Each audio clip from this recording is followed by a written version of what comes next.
What's up, you guys, and welcome to another episode of Beyond Beats and Culture. My name is Chase the Dark Sage, here with my co-host. I'm T. And we're here to bring you some more hip-hop goodness. Today we're going to be talking about some of the new albums coming out, some albums that did come out that we're not going to talk about or ever listen to.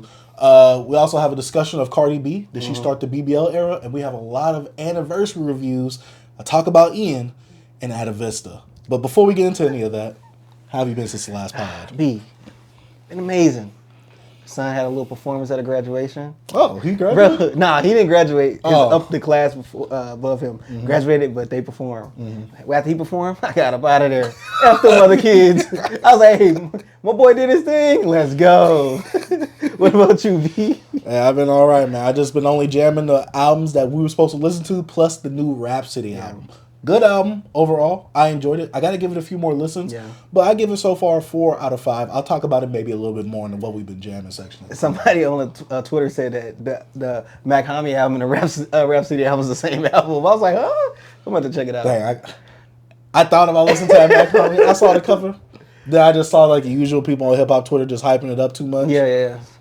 The Mac Homie one. They was hyping up. Have you listened to the Mac Homie album yet? No. That's the one person I've been avoiding out of all those people that I know you listen to. Play. If you go into a Mac Homie album, I think the most accessible one will be Pray for Haiti. So if I was you, I'd go into Pray for Haiti first and then work your way down. Because I don't want other stuff to be like, nah, that's not for me. Because he do have some albums that's like, all right, yeah, this dope. Like I remember back in our old podcast days, remember I put Jorge on Mac Homie, and he liked the one. What's it called? One Conjole. I think that's the name of it. Yeah, that's what he liked. So I'm like, hey man, it's some albums. That EP's dope, but I think you should go to Pray for Hater and then work your way down. My thing is this being you already know. What? There's a bump in the whip. He got some songs. Oh yeah, cause look, Westside Gunn, he curated this album. So you got this Conductor. Nah. Oh, the Pray for Hater Hater. So one? you got Conductor. So wait, were they trying to like make a thing when Westside had Pray for Paris, and so he has Pray for Haiti? Yeah, he's Haitian. Okay. Yeah, and Pray for Paris and all that. But so is Westside French? Nah. He's just saying that, bro. Because I think it was doing like Fashion Week. I think it was like Fashion Week or something like that. And the whole Pray for Paris thing, bro. You know that was way before then, bro. He just put it on. I guess it was something to do with Fashion Week. I don't know. I actually don't know. He was calling the game over there. That's just Westside Gunn. You know how he be, bro. Westside Gunn is wild. Yeah, like when he had to rename his album like 6 or 7 or whatever. You know, because I was Hillary Hairman stuff. Yeah. Remember I had those album covers? Freaking album cover with Hillary head with like 3 eyes. Oh man, look, all that Kanye stuff came out. He was like, oh no. He's like, I can't let that step on my roll. Hey, let's change it up. Just 6.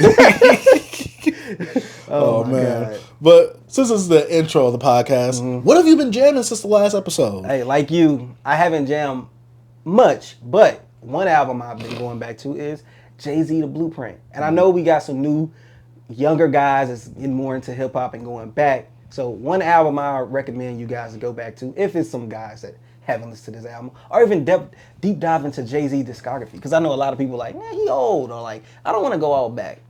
Blueprint is a really good album, bro. Holds up really well. Yeah, it's a great album, man. Like, it's just been an album I haven't listened to in like. I will say it sounds a bit dated because of like some of the modern production of today. Yeah. That's the only, but I think that's for any music if you listen to that's older, besides like maybe a MF Doom, like a Mad Villain or something like that. And especially when it's an album like that and they have some radio hits on there that you heard growing up, and you're like, oh yeah, this bring me back to this time, and it just don't fit the current era of like, especially radio.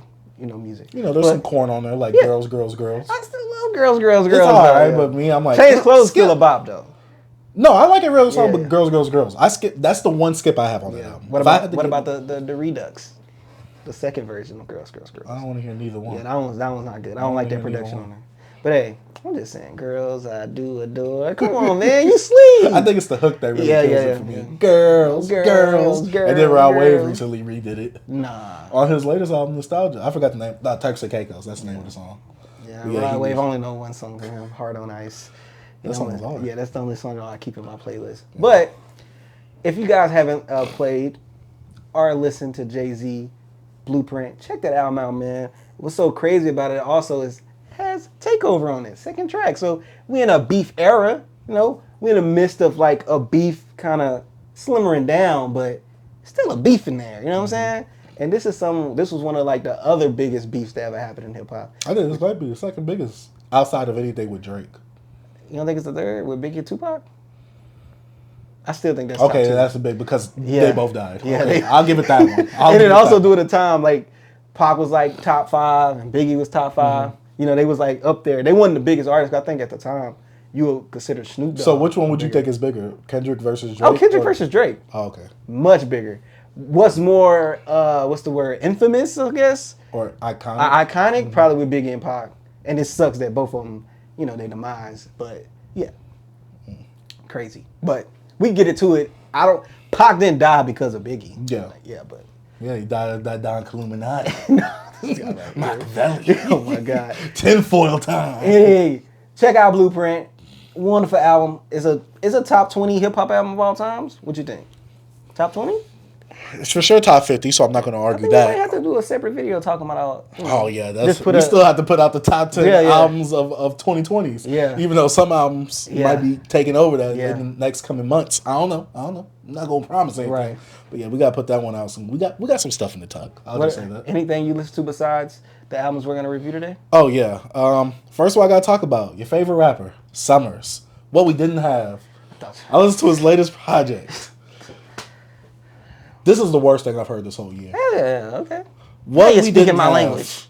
Wow, like I gave it a 1 star. And I gave it a 1 star because he had like 2 or 3 jams on there that I was like, all right. But man, does he wear his welcome out on this album when it comes to his sound. He emulates a sound that he's already kind of like honed in on. Yeah. But he just gives you more of it and it's samey. He doesn't do anything different with it. He just stays in that realm of what he usually does. But except none of the beats are interesting. All of this whole album just sounds the same. There's no interesting song. There's no catchy hooks. There's no like points on here where I'm just like, oh, this was a really high. And then he has like 2 to 3 minute songs that have like 2 different songs in them. I'm just like, but B, he's an underground legend. You know, sometimes you're gonna slip. I'm gonna be real with you. Out of all the seasons, Autumn got Summers because oh my gosh, Summers is supposed to come with the heat just from the name alone. And I liked his EP, What We Have or whatever. It came out before this album? Yeah, this came out like a few years ago, like during the whole pandemic. Okay. I love that project, but the reason I love it is because it's a very short project. He gets right into that sound and he's perfectly in his bag on that. On this one, the beats are just so lackluster in comparison. They all sound so similar. I didn't know that there was actually beat switches in the song sometimes. And since there's 2 songs in one track, sometimes it'll go to the next track that has 2 songs in one track. I'm thinking this the whole same song the whole time. Hey, I know nothing about Summers really. I just think this kid is lazy. I think it's a very lackluster project. I don't think he's the type of kid that's like gonna be really serious about his music. He got his core fans and he know what they like and he's gonna keep putting them out. He's like Tyler Perry. He's gonna put out those whack movies because he know people gonna come back to it. But he gotta understand that his fan base, he's gonna get older, they're gonna get older, and they might dwizzle. And this is why I brought up the point of keep watching his monthly listeners and watch him drop. Yeah, I'll say that this project was just has to be the wackest project I've heard this year. Well, one of them. Because we might be talking about another one in a few minutes. But man, stop being nasty. But yeah, don't listen to what we didn't have. I'm sorry, Summers. I heard that you from here, from Texas. For real? That's what I've heard. Some people say he's from Houston or whatever. I thought you're from Louisiana. As Autumn? That's Autumn. Is from Louisiana. This project, it was just, I feel like I wasted my time on this. And it's less than an hour. Right. And I shouldn't feel like that with a project that's less than an hour. Yeah, 1.1 now. I'm just saying, bro. He's been dwindling down and down. Went from 1.3. He was at 1.6 when we had the discussion. I think it was 1.3. Nah, B. We got to go back and look at that video. Yeah. I think it was 1.6. I think. It could be 1.6. Well, either way, I made sure I wasn't tripping, so I looked at some of the reviews, and some people had the same sentiment I had. So and one thing, when you put a new album out, sometimes your monthly listeners go up. So. It's supposed to, because you're supposed to have hype from the last project. Bro, you from Texas, bro? I think. I could be wrong. I got to find that out, bro. People say they saw him at the rodeo or something like that. So just casually there. Like, now on no celebrity stuff. I don't think he's a... What? I didn't say it either. I mean, he didn't say it either. Oh, man, what's the next project that you listen to? Yo, wait. Well, I don't even think... It's not a next project. It's just... I went down, and I like Toro Yimwa. That's one of my That's how guys. you say it? Yeah, that's one of my guys. So I was just going down, listening to a lot of his songs, albums, and stuff like over the weekend. Because I don't know, my cousin Trey, he called it tiny car music. like a prehistoric. He always comes with a tiny car music. Like, bro, why you listen to this tiny car music? Because like the beats are like. Hey, bro, I love Tory boy because he's all over the place. Production, like he could be R&B, he could be a little hip hop influence, some jazz, some electronic. Like he sounds like a bit of Pharrell, bro. Based off of what you're saying. Yeah, he's on that song with Pharrell and Travis Scott, right? And what's that song on I Be Flying I'm High. High. Yeah, he on that. But dang, that's crazy. He is on there, bro. But anyways, I don't know. I didn't know Pharrell was on that. Yeah, I think Pharrell's on that. Am I bugging? He might be producer on it. Maybe. I thought Pharrell was like, Tory Moore is he's on there. But I thought Pharrell was like saying something in that hook. I mean, maybe they probably even said, it's Travis Scott. He's yeah. Yeah, he be trying to sound like people. But yeah, so if y'all guys don't know who Toro Yimai is, this dude is a guy from South Carolina, I believe. Chad Bundick. That's his name. This kid is, I say kid, but he's much older than I am. But still, he's really amazing, really wonderful artist, bro. Like, if you like diverse music, just all type of sounds, and like, you got ups, downs, like, it's all over the place. It just puts you in a happy mood sometimes. It puts you in a somber mood, but never like, depressed or nothing like that. It never puts you in an extreme state of like one of those emotions. And but it keeps you up. Especially if you just put his stuff on shuffle and just play, like you hear so much talent and just so much music, bro. So do you have a project that you recommend to the people? Man, I say my favorite one is probably Underneath the Pines. Do you think that's the most accessible one? Nah, it's one of his earlier projects. I think 2012, 2013, maybe. That's the album that made me like a fan. Like in high school, I found out about him, but like when that album came out, I was more like, okay, let me go back to the back catalog. Let me see if I can find some stuff from 2010 and stuff like this I can really just listen to, and But yeah, Underneath the Pines. I think that's the name of the album, bro. But my brain is not the same no more, so I'm gonna go check. You got anything?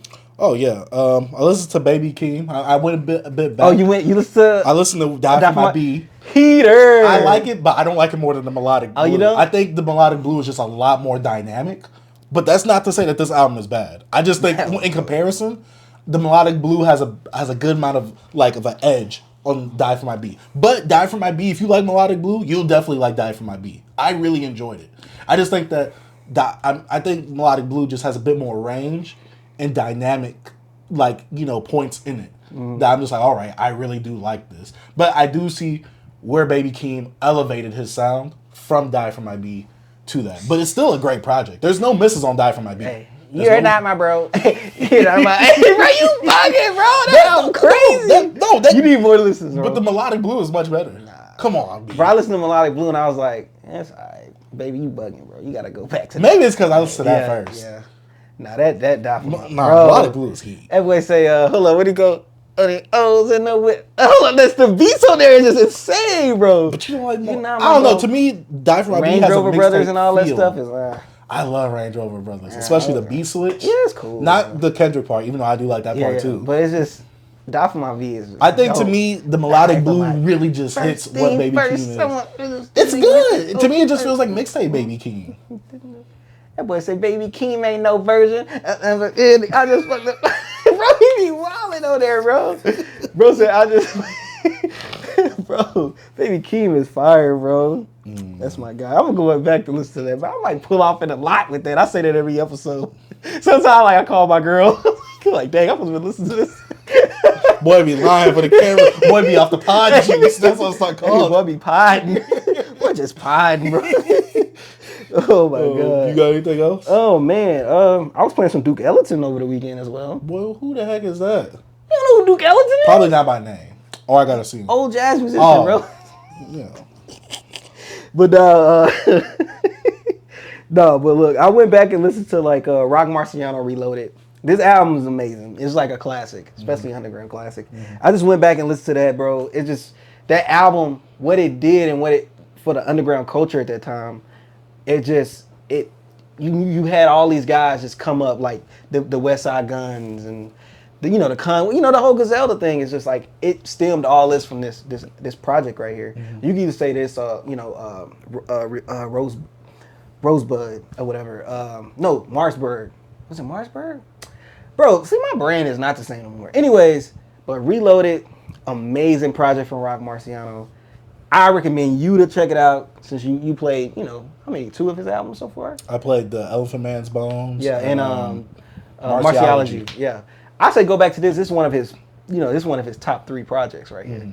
Amazing, bro. 67, I think that's the name of it. That song, insanely good, bro. Just how Rock was just on that joint, just flowing with that.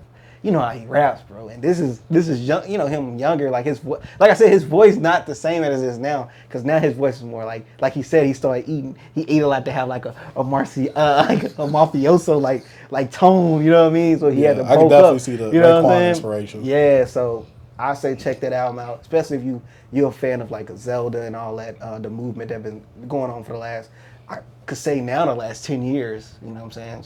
Yeah, last like 10 years. Yeah. Rock Marciano, Reloaded. All right. 76, that's the name of it. I said 67. Old man my brain, not the same. Next 2 project I listened to was Snow Allegra. I revisited Those Feelings again, but I first listened to Temporary Highs. And what's it called? Temporary Highs and I used to have those on the Temporary Highs in the Violet Skies, and it just stopped. Yeah, and I was like, I gotta re-listen to Those Feels again because I enjoyed that project. I was like, let me go back to it, and then I listened to Temporary Highs. I'm like, why did I not hear about this one? I'm like, all right, Snow Nice. My girl actually put me on Snow Allegra like 2018. See, I heard of her through the Joe Budden podcast. Yeah, back when I was listening to it, back when we worked at the place with the blue sign on it. But yeah, I listened to both those projects. Really good R&B projects. It's just so weird to see that she was working with Tyler the Creator on Temporary Highs or whatever, and you can just sometimes tell like this is a Tyler the Creator beat. Yeah. He has some weird like drums or snares that just hit. Yeah, it's like when he works Tyler the Creator. It's like when he works with what's the other girl? Not Kali Uchis. Yeah, Kali Uchis. Oh, okay. Yeah, like with her. Yeah, I never listened to her music on her own. Nah, she's dope. But I know she also put out like Spanish projects as well too. I discovered you know that. Alright, but yeah. And Don Toliver, bro. Don really? Goated. Really? Like they together, bro. Like I'm hating. Yeah, you are. Especially since he's from the city too. Yeah, that's crazy. Yeah, I'm hating. Bro. That's crazy. I'm not gonna be disrespectful, but yeah, I'm hating. I remember before me and her used to say about Don Toliver. We love his music. he looked like. No, you ain't gotta say it, bro. Come on, bro. Just relax, bro. Yeah, I'm not gonna say it, but I'm not hating. I'm just roasting. No, hating. I'm just roasting. Hey, bro. Hey, congratulations on y'all new baby. I forgot. Yeah, congratulations on that. Yeah, but Don Toliver. I can't say goated because it's too early in his career, but he just makes great music. But yeah, Snow Allegra, definitely check out those projects if you have not. Oh yeah, Snow. Anything else? Let me see, man. Let me look real quick. I can't after Dizzy. Nah, bro. Nothing to really talk about because I still be jamming not like us and all that type of stuff. Oh, I got somebody. Still Woozy. I don't think I ever brought him up.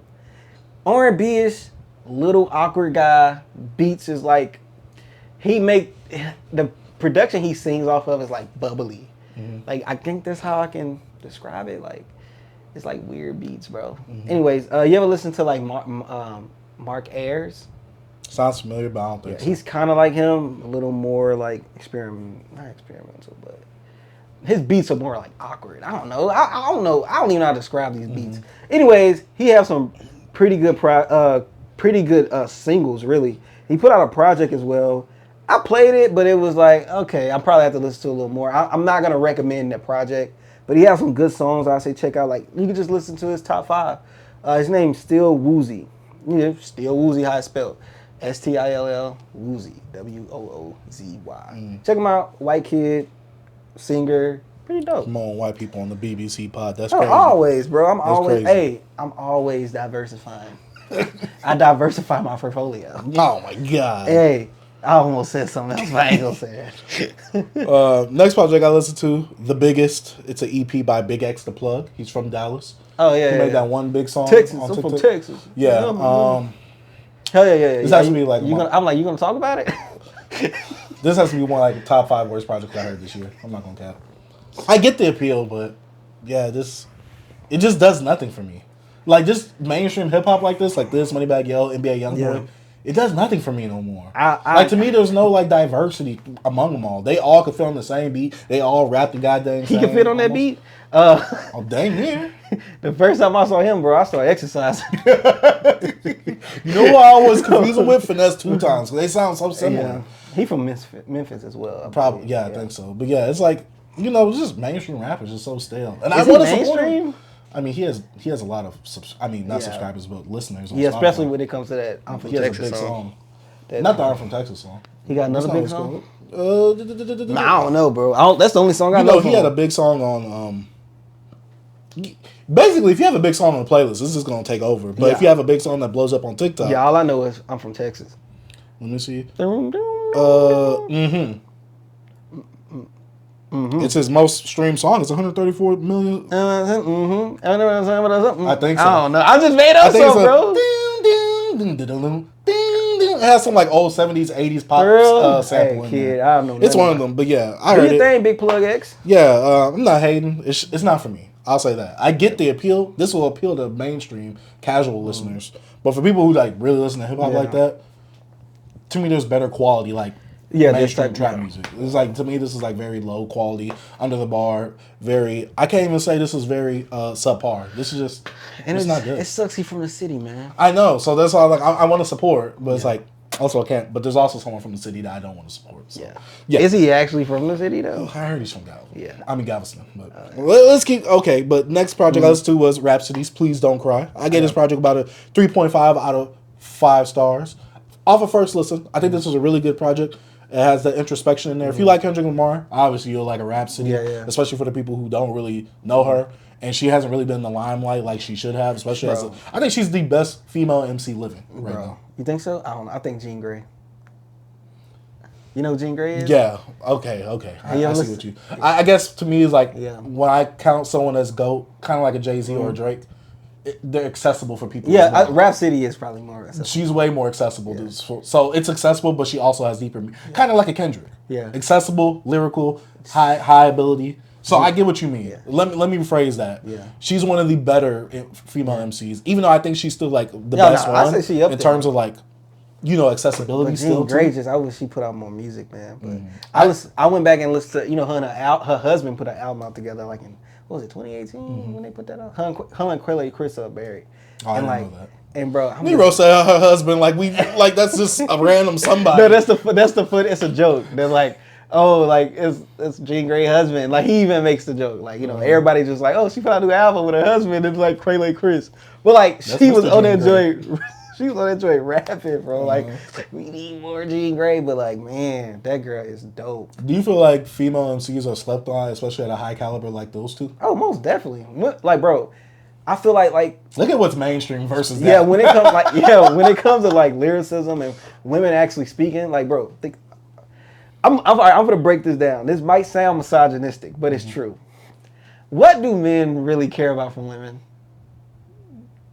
Be honest. Sex. We're talking about the general. We're talking about stereotype, but we're talking about the majority, not the minority. When women speak, we don't be listening.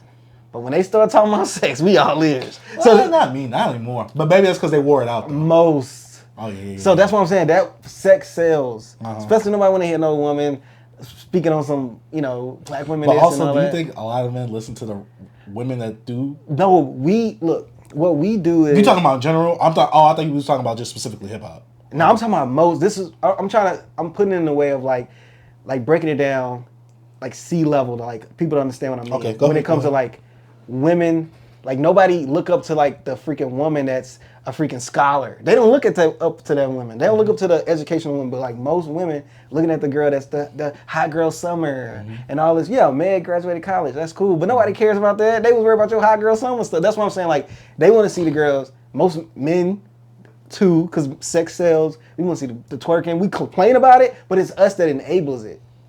You know what I'm saying? It is.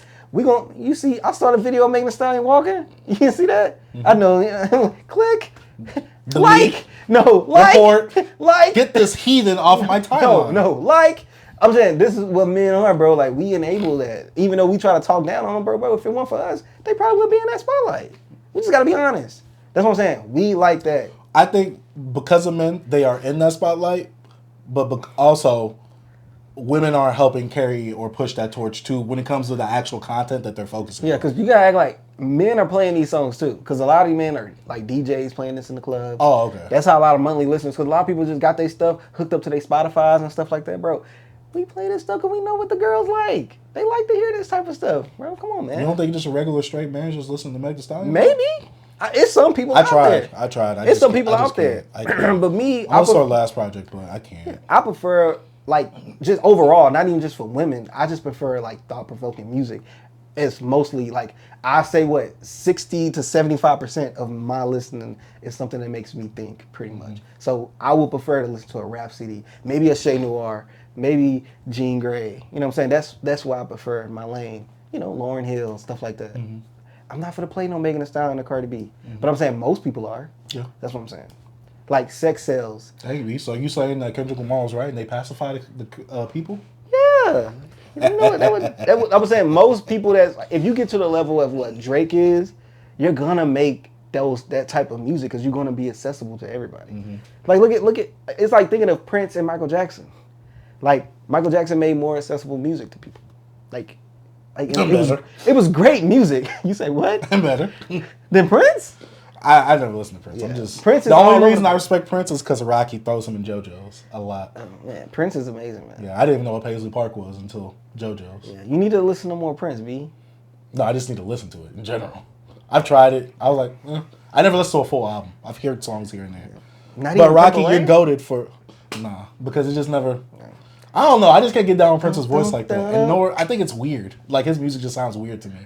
I can see for the time. So do you see the Kendrick Lamar, Prince, Michael Jackson, Drake? No, I see the reference of like what he's going at for that. Yeah. Like I get the contextual reference, but to me, listening wise, it don't pull me in. Yeah.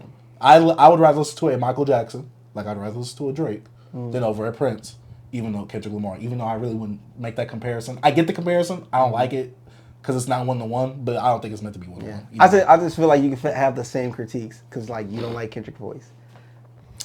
Yeah. And if you go back and you listen to the only why to me that Drake and Michael Jackson really compared is like in like hip hop to like pop is the popularity. But I feel like Michael Jackson makes much better albums than Drake would. You know what I'm saying? If you compare like Michael Jackson albums, they'll be like compared to like a Kendrick Lamar. But I think those are the type of albums where because they're pop, they're very accessible. Just like a Drake is. Yeah. But I'm saying because Drake to me is not consistent and he's all over the place. Michael Jackson isn't really all over the place, but he is, but it's all consistent. He gonna give you 9 tracks on the album and they all gonna be hits. Mm-hmm. And Drake gonna give you 15 to 18 tracks and maybe 7. Half of them are gonna be charting. Yeah. You know what I'm saying? Mm-hmm. So yeah. I'm gonna check out Prince one day and I'm gonna come back. Prince, it's a lot. That's why I'm not listening to it all. Yeah, it's a lot, man. I love Prince, man. And last thing, so we can wrap up what we've been jamming because we have a lot on the docket. I listened to Gucci Sosa because I listened to another trap project this week and I was sorely disappointed. Is that Gucci Man? Yeah, it's Gucci Man. It's just Gucci Man. Oh, he called it Gucci Sosa because he had the whole mafia like cover. New? No, it's old. That sounds familiar. No, it's old. Look at it. Oh, I remember that cover, bro. This is when DJ Scream was still DJ. DJ Scream! Like, he was a big person. This was during the block, like, 2008. I remember that. I just never listened to it. So, yeah. You know I'm a big Gucci fan, so I know all that stuff. So, yeah. I had to go listen to some actual good trap music, and I was like, okay, dang. I missed this era of Gucci. Like, I'm not doing a deep discography dive, but I'm definitely going to the big mixtapes that I really love growing up with Gucci. So, yeah. Gucci Man, Gucci Sosa. My favorite song off there is Colors, because... but the streaming version obviously doesn't have the whole mixtape on there. But, I do on the USB. On the Colors version, did he, like, actually remix Colors, the Ice-T song? Am I bugging? I don't know that song, I don't think. Colors. Yeah, Colors. but I mean, it's on streaming, so I'm pretty sure it's just his. No, but it's, like, super trappy sounding, so... I'm going to have to play it. Yeah, we're going to have to see after this pod, if we remember. We be on after we get done. All right. Let me put it on the news. All right. But yeah, that's about it for this week's What We've Been Jamming. It's time to get into the news section of the podcast. We got a good amount, but we're not going to dive deep into every single thing. So let's talk about some of the new releases that are coming out this year or soon, like this week. But by the time this podcast episode actually comes out, some of this stuff has already been out, will be coming out, or is already out. First up on the docket, the GOAT, the Rexdale King himself, the Brown Boy, Nav, On My Way to Rexdale. Summer 2024. Oh my God. The savior of hip hop has come to bring us to enlightenment. Yes. I feel like Gucci when he talks about Dio right now. Look, all right, I'm gonna give this to the audience. I remember the day I showed this man Nav. Mm-hmm. I didn't think it was gonna be like this. It's like you know that meme Wesley Snipes. When he told the gun, it's like the race war. When I gotta kill, when I gotta kill Mark Wahlberg or something like in the race war. I'm gonna go back in time and take Nav out. But I have to show you. Hey, nah, this is about to be like Terminator.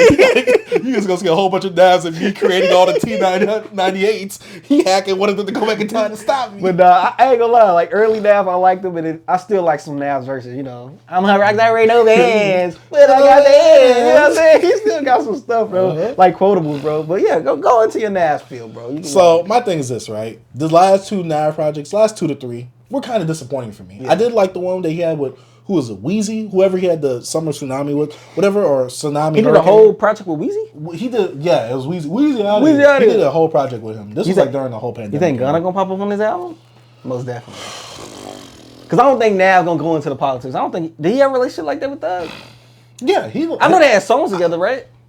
Can I give you a hot take? I think when Thug comes out, it's gonna be like when Pimp C came out. I think I saw you tweet that. He's gonna dispel all the beef. He's gonna make sure everybody's good. He'll be like, yo, like we all supposed to be getting this money together. Just like when he made that take on Kanye's album. He said, if I was Kanye, if I was in his position, I'd have everybody on my album. You can see that on albums like So Much Fun or Business is Business. So I feel like he's now the new Pimp C of the South. And I'm not saying like the raw like you said he could be potentially. But he's going to be that new figure of like, okay, like, I'm coming out of jail. We need to stop all this. Like, when he comes out of jail, first of all, everybody's going to celebrate it because everybody loves Thug, just like everybody loves Pimp. Yeah. And he's like, all right, we all need to get together because we all need to get this bread. Like, these labels is making money off us. No, we need to be making this money off these labels. Like, F them. So I think Thug is going to be that essential figure that we need in hip-hop to get everybody together, that's young enough to still touch everybody and that everybody still looks up to. Yeah. He's not going to be the corny old dude that people are just like, who are you? So Thug going to come out breaking, knocking doors down. Yeah. He's going to he needs to make a song like that. He needs to get Gunna and Baby on it too. Yeah. He has to get them two. I'll just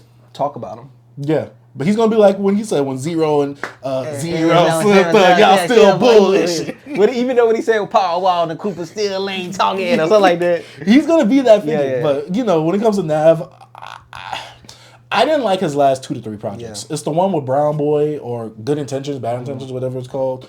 And the last one he came out with the ugly cover. Oh my God, that cover is ugly. I did not like that album. That album was super boring. And I know you can say, oh, well, all Nav albums are boring. But yeah, but you know what peak Nav is. Like the Nav self-titled project. Perfect Timing.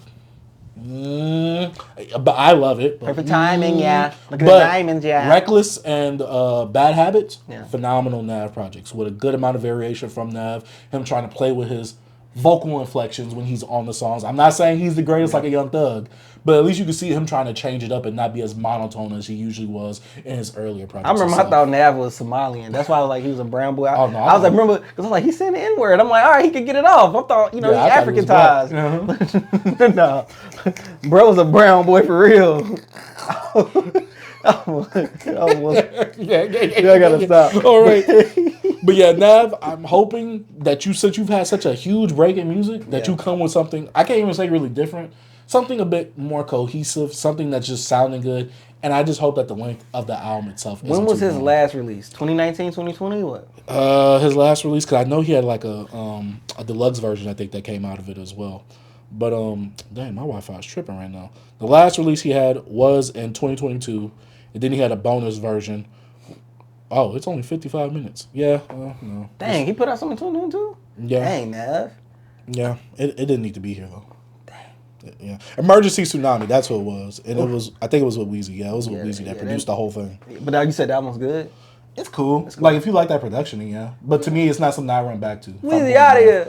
I haven't really listened to Nav in months, to be real. Bro, you know what album I listened to, bro? What? I didn't talk about. Drip or Drown. 1? 2. Heat. 5 out of 5. Bro. Heat album. But I don't, bro. One thing with Gunna, all his albums sound the same. That's why, like, if you're a Gunna fan, how do you not like 101? Because 101 is boring. It sounds like Drip or Drown 2. No. Like, bro, all of it sound the same. 2 got some highs, though. Like, Baby Birkin?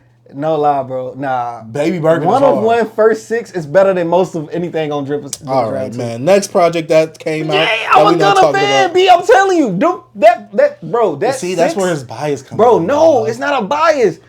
All the Gunna projects, they sound the same. He's never like switching that up. Only thing he could switch up is what goes on in his life and when it comes to subject matter. Beats, and the beats. Rapping, it's all the same. No, he got some good beats on He had different production from different... More varied production, No, not to me, bro. I feel like it's DS4? still the same. I re-listened to that. Well, not too long ago, but it's still the same Gunna. Like, I don't understand. I want you to listen to DS4 Ever, and One of One. They sound completely different. Gunna sounds more like intact with the beat. He sounds more on one with the beat. And the beats are way more dynamic than they are on One of One. Let's get into One the of One news, starts bro. just... Let's get into the nose. 101 because you're a bugging. No, I'm not. Get the raid, man. But a project that came out that we haven't listened to, and I don't think either of us two will.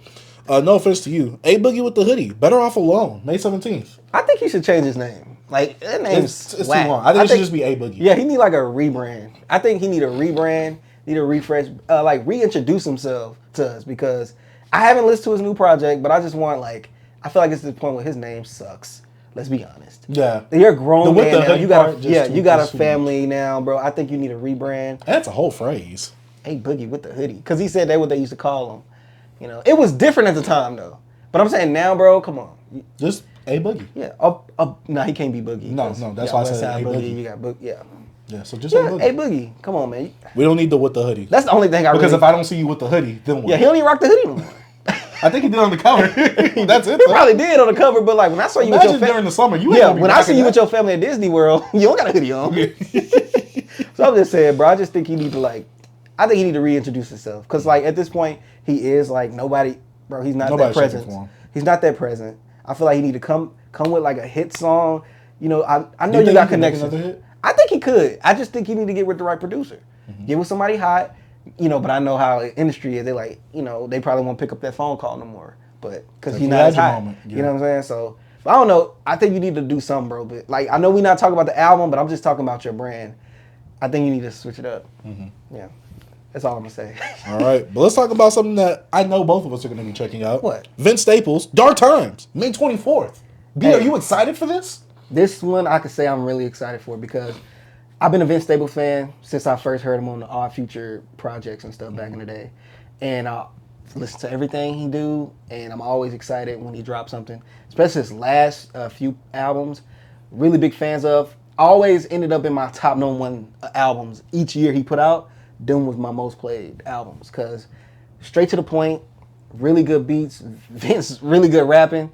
Vince make you feel a way because like he could stay in one tone, but just the way he say things, the way he fits on the beat, like I feel like he's underrated in a way of like how just the way he is, bro. Like I feel like more people focus on Vince as I guess his personality, but musically the kid is really special, bro. So I want to change something up on the BBC podcast, man. A lot of people like to throw around the word underrated. I'd rather say underappreciated.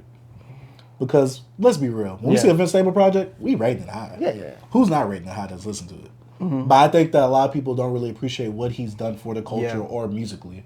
To where it's like, dang, like Vince has really been out here consistent. And this is supposed to be his last album on Def Jam. Shout outs to that because he's been meaning to get out of Def Jam. He said, yo, I signed a 10-year deal with them. You know, I was a kid. I was 17 at this time. Yeah, he's like 27, 28 now. Nah, he's much older than that. I think he said he signed when he was 17. He probably did, but Vince like 32. But he said that this was like his 10th year on Def Jam or something. Yeah, but he like 32 years old. Oh, well. So he had to sign when he was like 20 or something. Okay, well, either way. Yeah. Because he had to sign when he was 20, because that's when he started linking up more with Mac Miller. Because when he was younger, he was with Odd Future in the room. Yeah, he just rapped just to rap. But yeah. Let me look. Let me look at his age. Yeah, go ahead. But yeah. Vince Staples is one of those characters to me where I enjoy him in hip hop, whether he's just not an influencer, whether he's just... He's 30. He's going to be 31 in July. Okay. Yeah. So I enjoy him as a personality in hip hop, in the hip hop space, but I also enjoy him as a rapper as well. Yeah. His first 3 to 4 projects, they cool with me. They're not bad. Yeah. But I really, really love his last 3 projects. So I'm really excited to see what direction he takes on this one. Hopefully it's not over an hour because I don't want to listen to Vince for over an hour personally. I don't think he put out. Yeah, I like his some 06. Was like his longest album. Yeah, that's like a little bit over an hour. And that joint amazing. Oh, it's cool for me. Yeah. I think it's because I like his newer projects a lot more. Yeah, like Vince Staples, the self-titled project. Ramona Park, very good in FM. I really enjoy those projects, especially with the production from Kenny Beats. I think his latest projects, like I think he actually said it, like this is actually him. This is who he is. Just the tone, because if you go back to his earlier stuff, especially like Summertime 06, the beats are more high. He's more, he's more energetic. More bouncy, yeah. So he said, I'm actually a really cool, mellow dude. Like this is who I am. I'm really dry. Like so. A lot of people received the first, Vince Staples album, the LP, a little different at first. They're like, yo, this don't, Vince, like, why he rapping like this? Especially coming off of FM, which is produced by the same person, Kenny Beats. So yeah, shout out to Kenny Beats for that good production that he lays Vince Staples with as well. I think that we don't talk about him enough as well in the community. Yeah. So yeah, shout out to Kenny Beats. Shout out to Vince Staples. I wonder who's really going to be like producing this project. Yeah. Is he going to go with a myriad of producers, or is he going to stick to like one producer? Kind of like how I think Mustard executive produced the last album. Kenny Beats did the last two before that one. Yeah. I think he might merge it. Just have the people cool. Yeah, might have some Earl production on Maybe he might have some old. Maybe have some Alchemist. Miller. Might have some Alchemist. Maybe some Larry Fishman. Because I love they EP they had back in the day. The one with the little babies with the ski mask on. Oh man, classic. That's a really good project. I remember listening to that back then. Yeah. Because I was like, oh, Mac Miller makes beats. Then I listened to it. I'm like, okay, this is cool. So yeah, Vince Staples, we're really excited to hear this one. We'll definitely be talking about this one. Oh, most definitely. All right. Hold on, that come out? That comes out this week. By the time this whole episode comes out, my sister graduated on Friday too. Oh, so I'm about to play it after. I'm not gonna say the name. Yeah, I don't know if you want. I don't know if she wants to be. Yeah, she good. So yeah, shout out. Shout out. That's right. Shut up. Whoa. Shut up. Well, I had to articulate myself right there. Another project we have coming out. Lupe Fiasco Samurai, June 28th. That's all you, buddy. Hey, all you. You ain't gonna listen to it? I will for the pod, but I'm not like hyped for it. I'm saying that. Look, so I'm gonna say, look, I'm not even that hyped for it, but it's Lupe. Of course, I'm gonna listen. This is my guy. So, have you listened to any of his last projects that have been out? His last few ones? Yeah. No. I think you should. Because last one I listened to was maybe Lasers or Food and Liquor 2. Ooh. All right. So look, I'm just saying, Lasers get rapping, but production, you know what I'm saying? But like with Lupe now, man, Lupe has been in a bro. He's been in the zone. Man, okay, so you have Drogas Waves, right? And you got Drogas Wave Light. So Light was over like some type of like trap beat sometimes, and like then he put out the project when it was his last album on Atlantic, and it had a deeper meaning to it. Then his other last project that was super Drill stellar. Music in Zion, Drogas Waves, Drogas Light, Tetsuo Youth. So Tetsuo Youth is amazing. I love that album. But this album, Drogas Light, was the one that I was like, you know what I'm saying? But Drill Music in Zion, it had some. I actually enjoyed it. Haven't went back to it since when it released. Ain't this the one that he recorded in like a day? Or Yeah. Like something like a USB. Yeah, it's pretty good. But Tetsuo and Youth, I think since it's Samurai or whatever, I want to see as that sword is like metaphorically for that pen. I want to know because the Samurai single he put out, I enjoyed it. I liked it. I played it back. I didn't even know it dropped until I just saw it. Yeah, it dropped. I enjoyed it, and I hope he's just really just showing you guys like I'm a swordsman. Like you know what I mean? I'm a samurai. Are you expecting any type of Wu-Tang like references where he puts like a ching ching on the song? Not really. I just want to see him just get into his bag of just displaying his skill. Like, bro, nobody really can mess with me. Like, none of you guys are, like, bro, I don't know if anybody can just rap with him. It's a lot of, you got to be a different type of animal to rap with Lupe. So, I from this album, what I'm expecting and what I hope it's going to be is just him showing you his penmanship, his swordsmanship, He's and he also like a black belt or something like that. He studied, like his dad was like karate teacher and all this stuff, bro. He get those swords, you know what I'm saying? You're going to see Lupe be out here like Ghost of Tsushima, you know what I'm saying? He go, sling, sling, sling, you know what I'm saying? Bro, I'm just saying, bro. You got the Assassin's Creed, man. This might be the Assassin's Creed soundtrack where y'all, you see the hate on that's good. Black people. Yeah, it's so crazy. Like, bro, it's so much stuff we actually can talk about, bro, and we don't because we focus more on hip hop. But like, bro, that'd be a really good topic. You know what's going on. That's why we gotta create the Beyond Network. Yeah, it's gonna be more. But look, guys, I'm hyped to see where Lupe's gonna go, what direction he's gonna be, and I hope my guy right here, check it out. Maybe go back and listen to a little bit of the stuff he's been putting out, just to kind of see like the place Lupe's been in, because I know I love to hear your thoughts on Druggist Light. No, Light. Oh, Waves is good. Waves is long. Like go look at the track. It was like an hour, 18. Yeah, Waves 16 songs. I'm like, but Light Jesus. was the one that just like, cause I'm from Light. I'm hyped from Tetsuo and Youth, cause bro, Mural. You remember Mural, right? The song? Yeah. So like, man, I heard a song off of not Druggist Wave. Drill Music in Zion. I enjoyed it. Yeah. I forgot the name of it. No, that's a good album too. Gotti. That's the one I heard. Yo, you liked it? Mm-hmm. Yeah, that's good. But yo, I'm just excited to see what Lupe's direction is gonna be with this project. So, I'm hyped. Yeah. Lupe is just one of those artists for me where it just goes over my head, man. Like, I'm just be real. It goes over my head. It's like an Ab-Soul. But Ab-Soul, like, to me, he just picks such great production, especially from Control System, which really hooked me. To me, Control System for me is like a Lupe's The Cool or Lupe's A Food and Liquor 1. Like, it's just one of those albums where I'm just like, dang, it's really, like, makes me like the rapper. But also, they have such a good ear great ear for production in terms of, like, you could get someone that's not as, like, heady like me that want to listen to it. And I want to jam it so many more times that I repeat it, start saying the lyrics out loud. I'm like, oh, so that's what that means. And one thing Ab-Soul does, I know we was talking about Lupe, but one thing that Ab-Soul does is so perfect, like with his production picks, is the song that he needs to make you feel some emotion, that beat he choose, the certain instruments in that production he used. Like even when it comes to Hip Hop Saved My Life? No. The one with he talked about his girlfriend that committed suicide.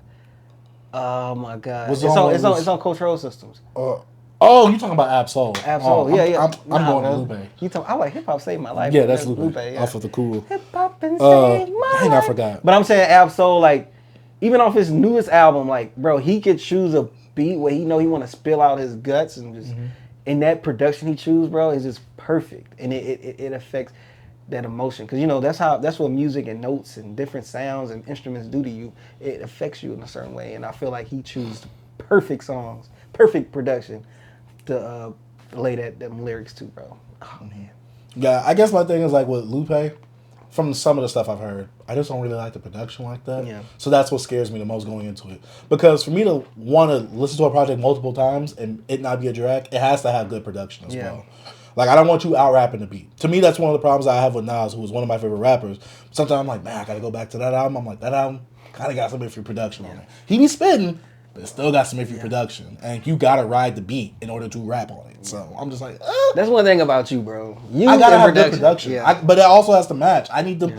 Yeah. What'd you say in one podcast? I need them to have synergy. Yeah. I needed to have the synergy. I need it to all come together. Yeah, I know. Yeah, if the beat is ignorant, I need you to be ignorant on it. Yeah. But if the beat, like, if you know, that's why I like to if you listen to Druggist Light, you can be like, what the hell is going on? Yeah.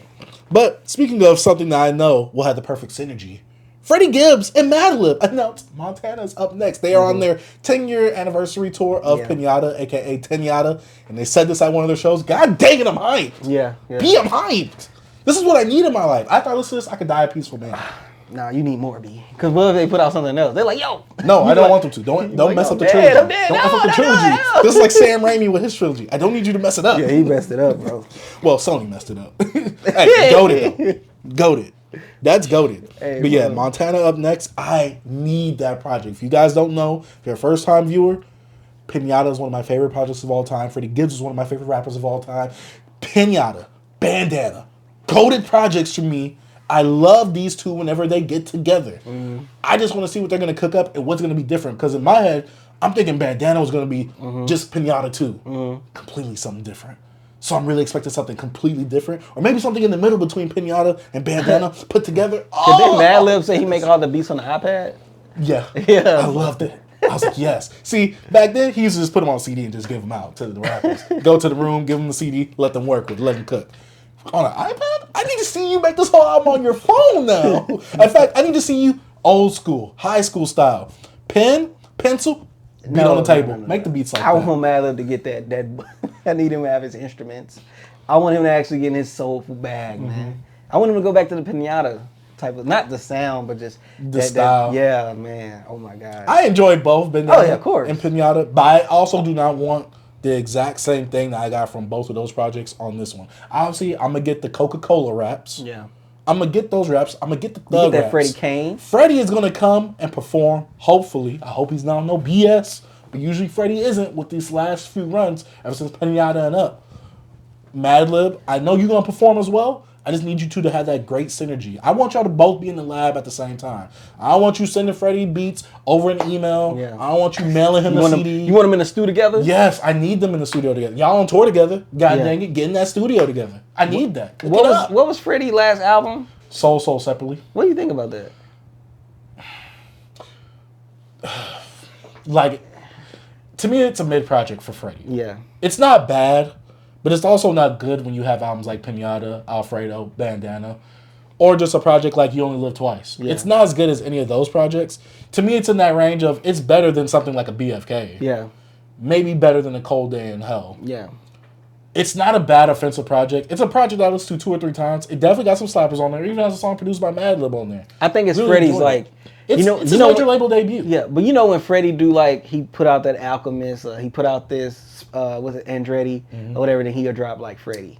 Like, he want to get off his like trap bag or like be on some But so I know what you're saying. Yeah. I wouldn't say Soul Separately is like that. To me, it's like a watered down version of what he's doing on like a You Only Live Twice type thing. Because I get what you're saying. Yeah. He did that on Shadow of a Doubt, where he tried to mix a lot of that trappy stuff with some of the lyrical stuff, but not as much lyrical, more trappy stuff like preceded It's it. kind of like BFK is.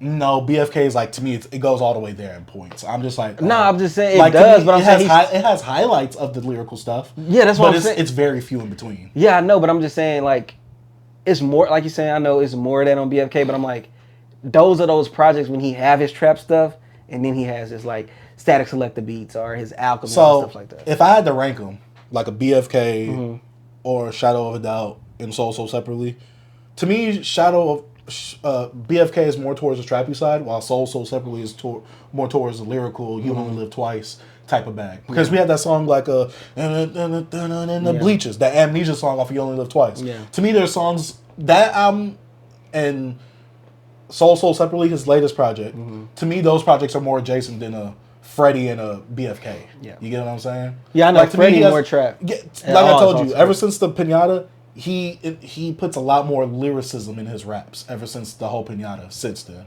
He makes it more prevalent than he did before. I think my point is like what Freddie does that is when he just get all the producers he work with together. So the thing is, how about this? Soul Separately doesn't have nothing ignorant like BFK does. Yeah. That's how I want to rephrase it. Because he got a track with like Offset.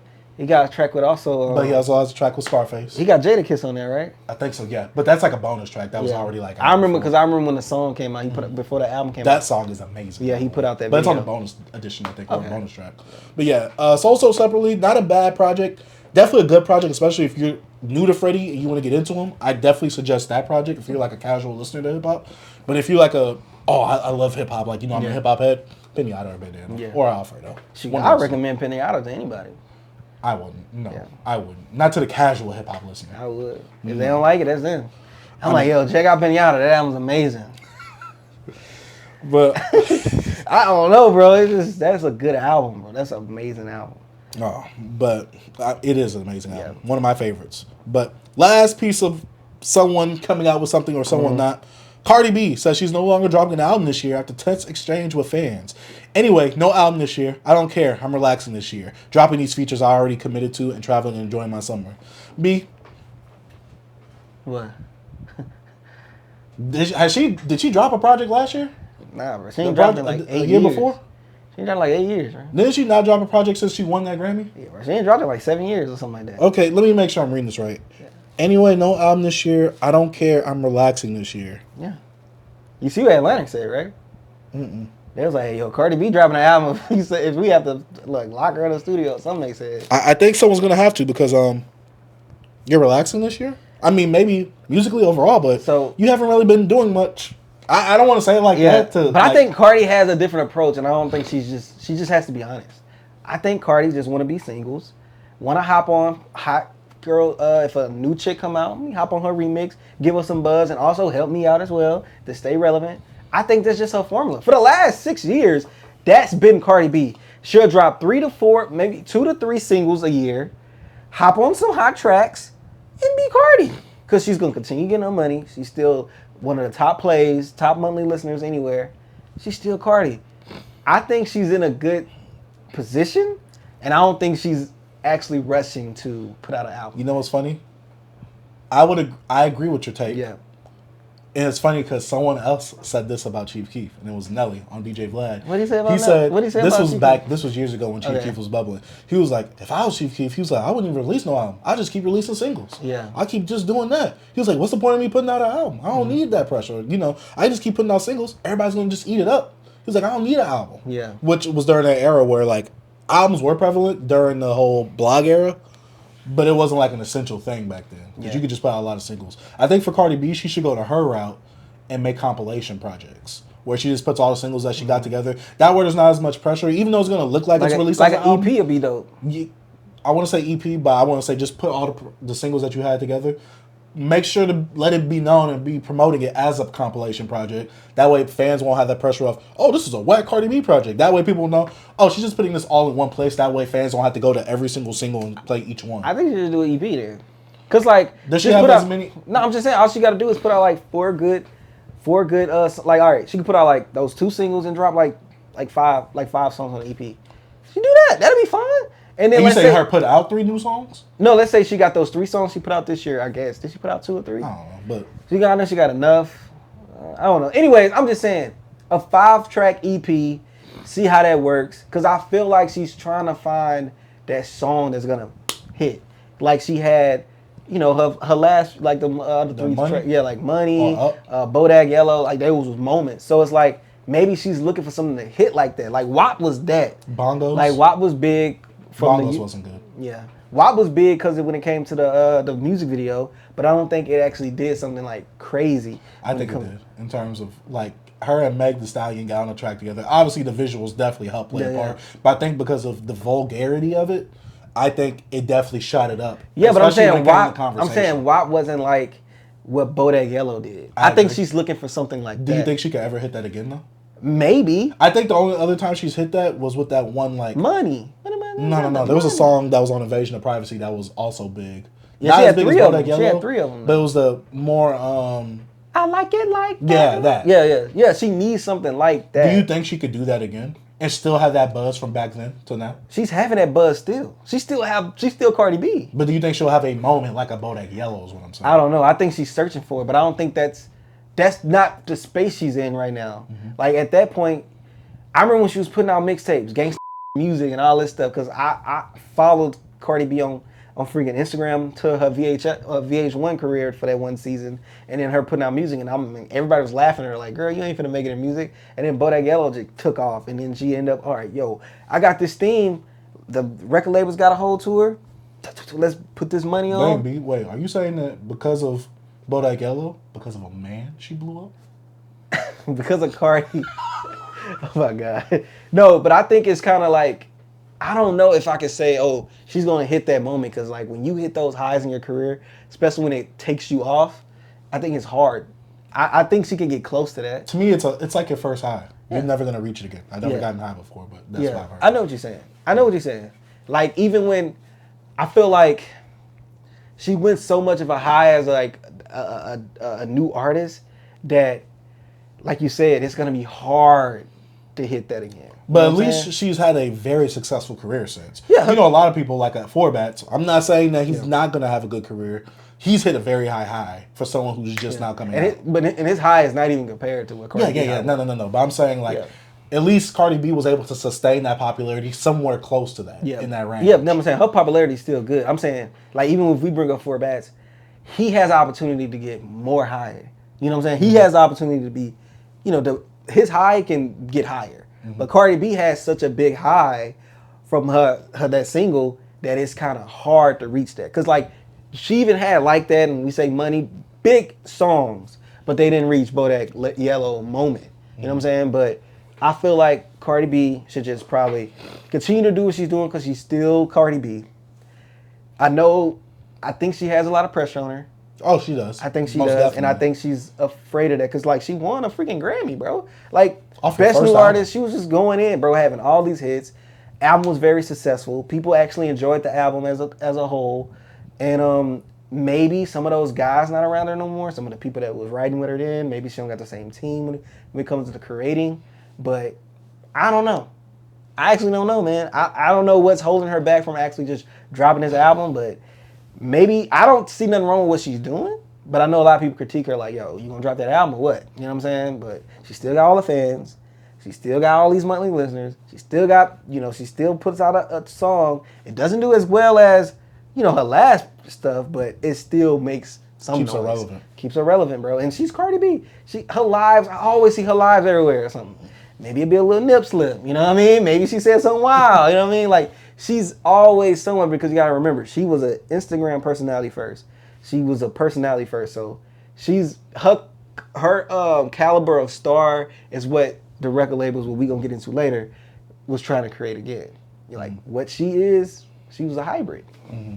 You know what I'm saying? Like, you never had nothing like her, bro, huh? There's not many of those. Yeah, nah, she was pretty much like the new generation of Soulja Boy. Mm-hmm. So, you know how Soulja Boy was the internet guy, blew up from himself doing his thing, but Cardi B, internet, reality show, and nobody really goes to the reality shows and blow up off their music, and this girl actually did it. Yeah.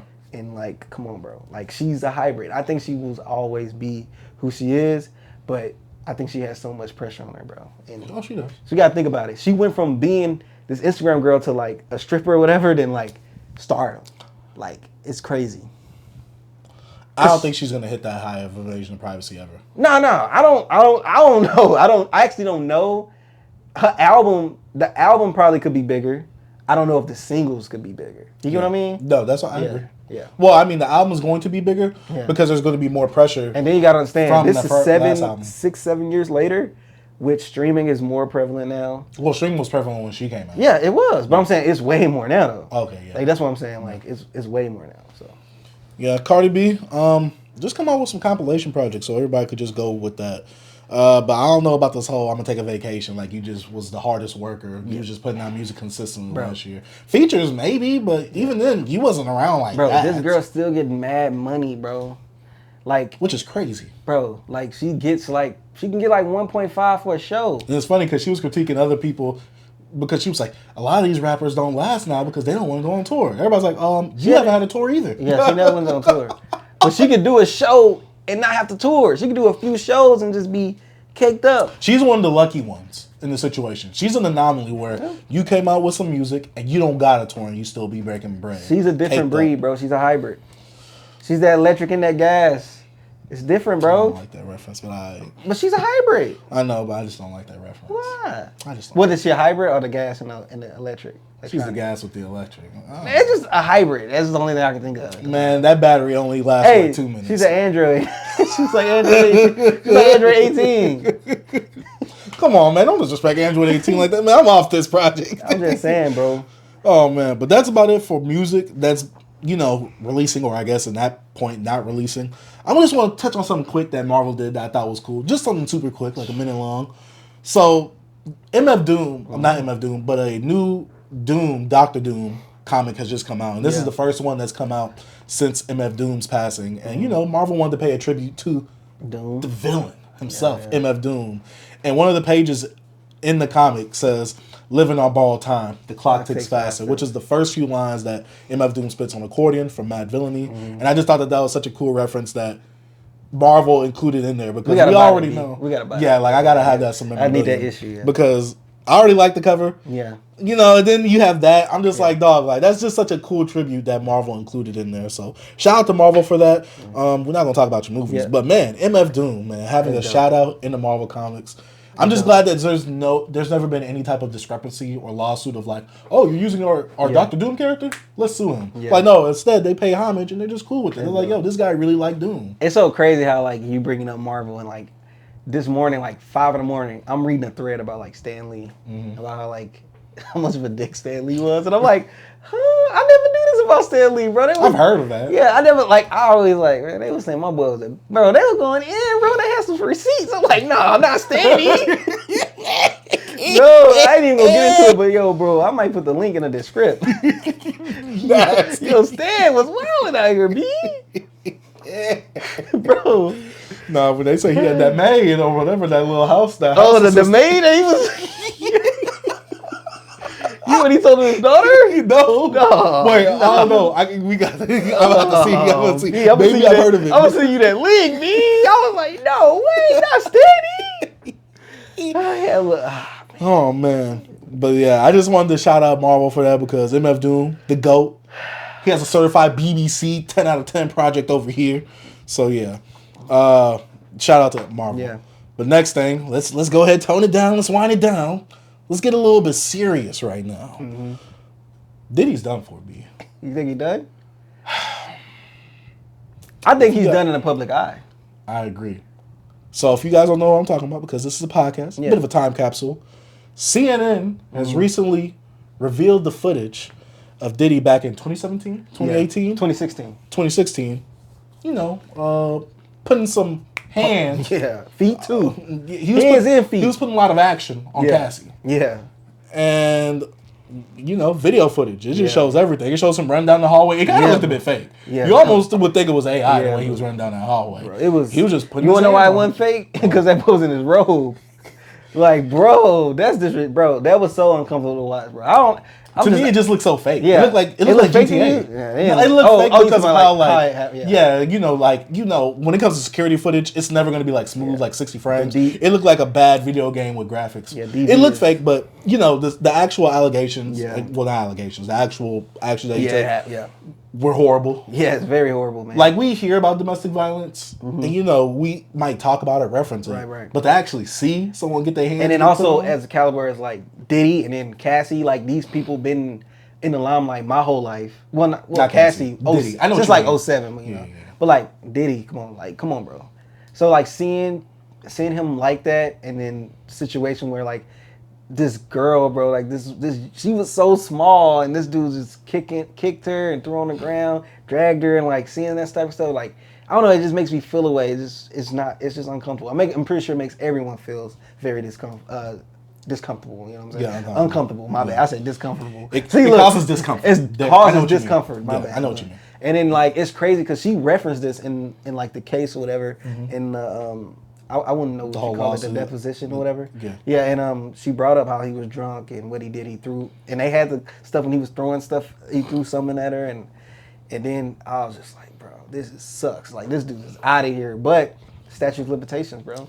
I thought statute of limitations was like 10 years. They said, they said LA. They said they can't do nothing. Yeah, because that's also another thing is that LAPD came out with a statement because the video just resurfaced. It's like what 2024. The video just I don't want to say resurfaced, but it just came out to the public of him being at a hotel with Cassie and all that stuff happening. And LAPD did put out a statement the same day saying like, "Yo, this happened this many years ago. We really can't do nothing. This is out of our hands. Like you know, it's like it's what's already been done has been done." And then plus we got also add like the actual case or lawsuit, her already settling and things like that. And stuff like that. Yeah. So yeah, it's like, you know, she already tried to bring it to court. Maybe not the specific instance itself, but she tried to lump it in with all the other stuff that she didn't like that Diddy was doing to her, obviously. Well, the wrongdoings that Diddy was doing to her. Let me phrase that for everybody that's watching this. And it's so crazy because like we had people being like, yo, we don't have any evidence.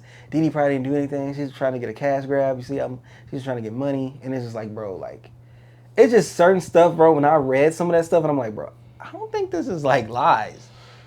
So when it first comes out, I'm gonna be real. I was skeptical because I'm also a person of before you go.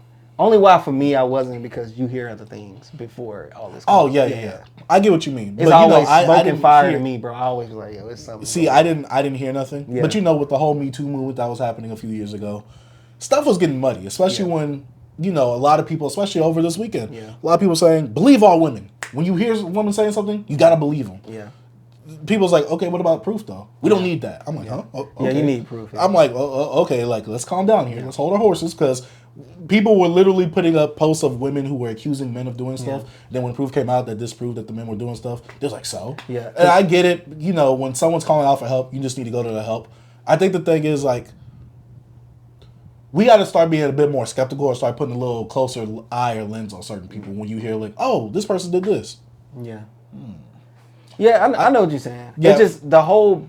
I didn't read nothing. So that's why I'm saying like I really wasn't skeptical. Like, you know me, I'm just like, did Diddy do this? I'm like, I wouldn't be shocked if he did do it. Yeah. You know what I'm saying? But I'm not out there like, she's just trying to get money. I wasn't saying that, but also I'm just like, I don't know. It sometimes rubs me the wrong way when I hear these cases and they're like, oh, they settled. I'm just like, dang. Like, you know, I get it. Some people, they are fighting a losing battle. They're fighting uphill. You know, someone like Diddy, they got the money to keep these lawyers and stuff on retainer, keep it going. While someone like Cassie, who I'm not saying this disrespectfully, she hasn't really had like a huge career like that. She probably don't got bread. Diddy. She was up under Diddy all the times, and he had her like. Yeah, so there's no telling where the money was tied up in. Golden handcuffs, bro. Like that's a whole thing. And my thing, like, with Believe All Women, like what it goes from is just all these women that come out, and then people's like, yo, look at all this stuff that happened to women. You got to believe all women.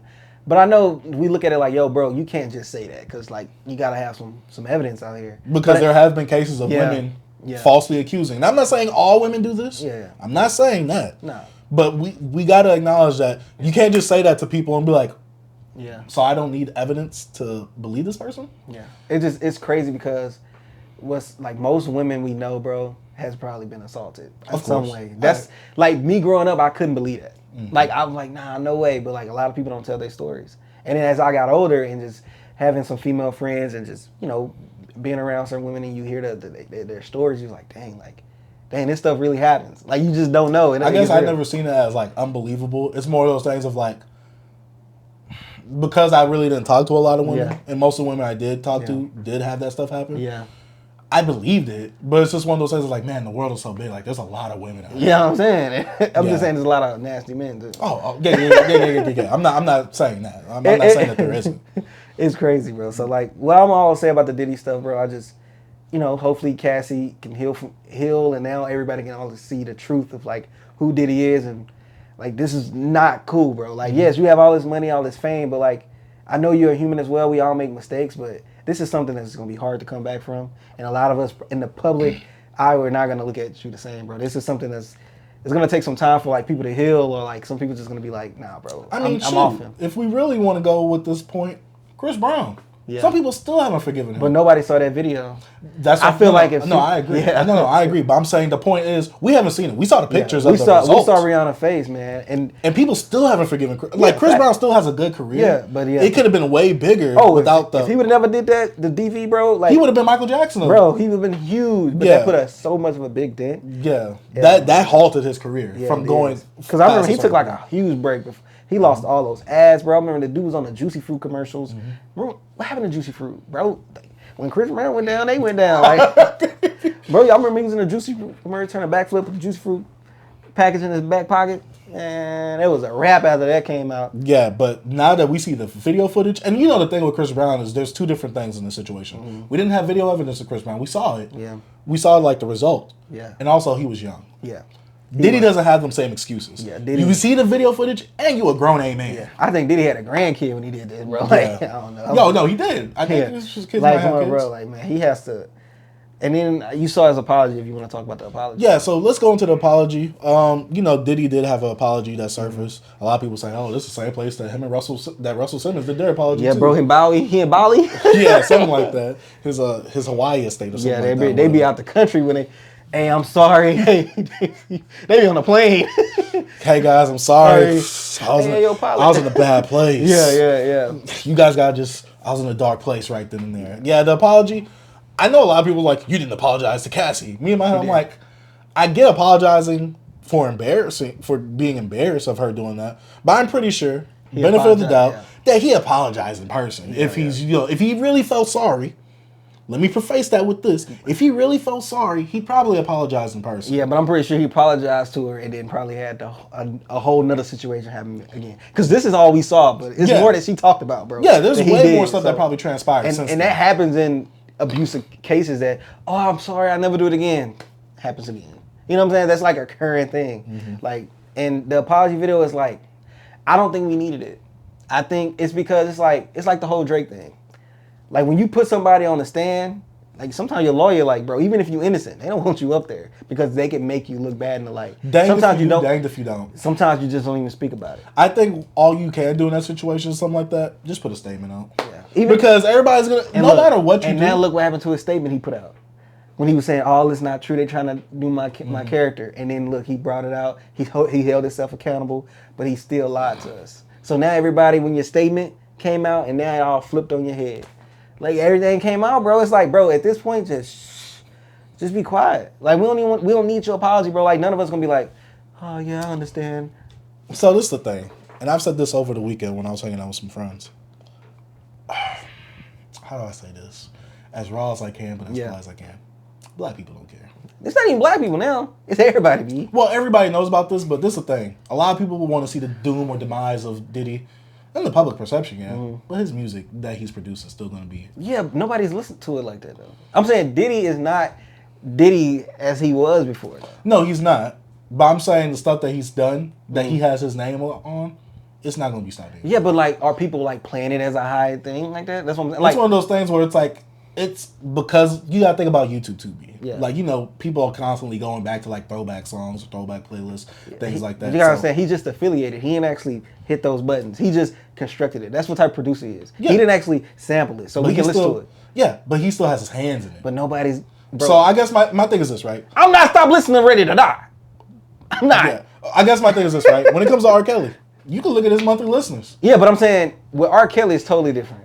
He has more, if you want to go just typical black people, he has more like ingrained in our culture. Yeah, that's what I'm speaking Diddy. Mostly for black people. This is when it comes to the culture. The culture. And and with R. Kelly is older black people as well. Yeah. Cause like, bro, I ain't listened to R. Kelly song. I don't know how long, bro. I'm not gonna lie. When one comes up on my playlist, I don't even have one in my playlist. But like, I'm just trying to say, like with Diddy, it's a different situation.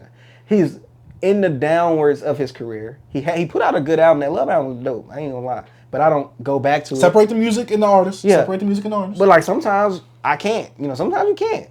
What are some situations that you can't? Like Kanye sometimes. Kanye sometimes, bro. Oh my God. It's a mother. But I think Kanye is just way too personal in his music. Yeah. With Diddy, it's one of those things where it's like, this is a song. Yeah, but all Diddy do is say, take that. And then he'll have like a little beat, a little spoken word on the beat. But like, all right, black people do care. Because a lot of black people have been speaking about this since before Diddy even like, everything got exploded. People always been saying stuff about Diddy. I don't think Diddy... So I guess my thing is like, if they say anything... I don't want to say why has there not been a stop to it, because he has money. Yeah, we can't stop people like Diddy. Yeah, but I guess my thing is like, as a whole, as a majority consensus, do you think black people care? Like in terms of like, we need to really see like Diddy suffer, like types of thing. Like let's take some action against Diddy. Let's strike against. Diddy. Because we got bigger things to worry about than just Diddy. Mm-hmm. You know what I'm saying? Like.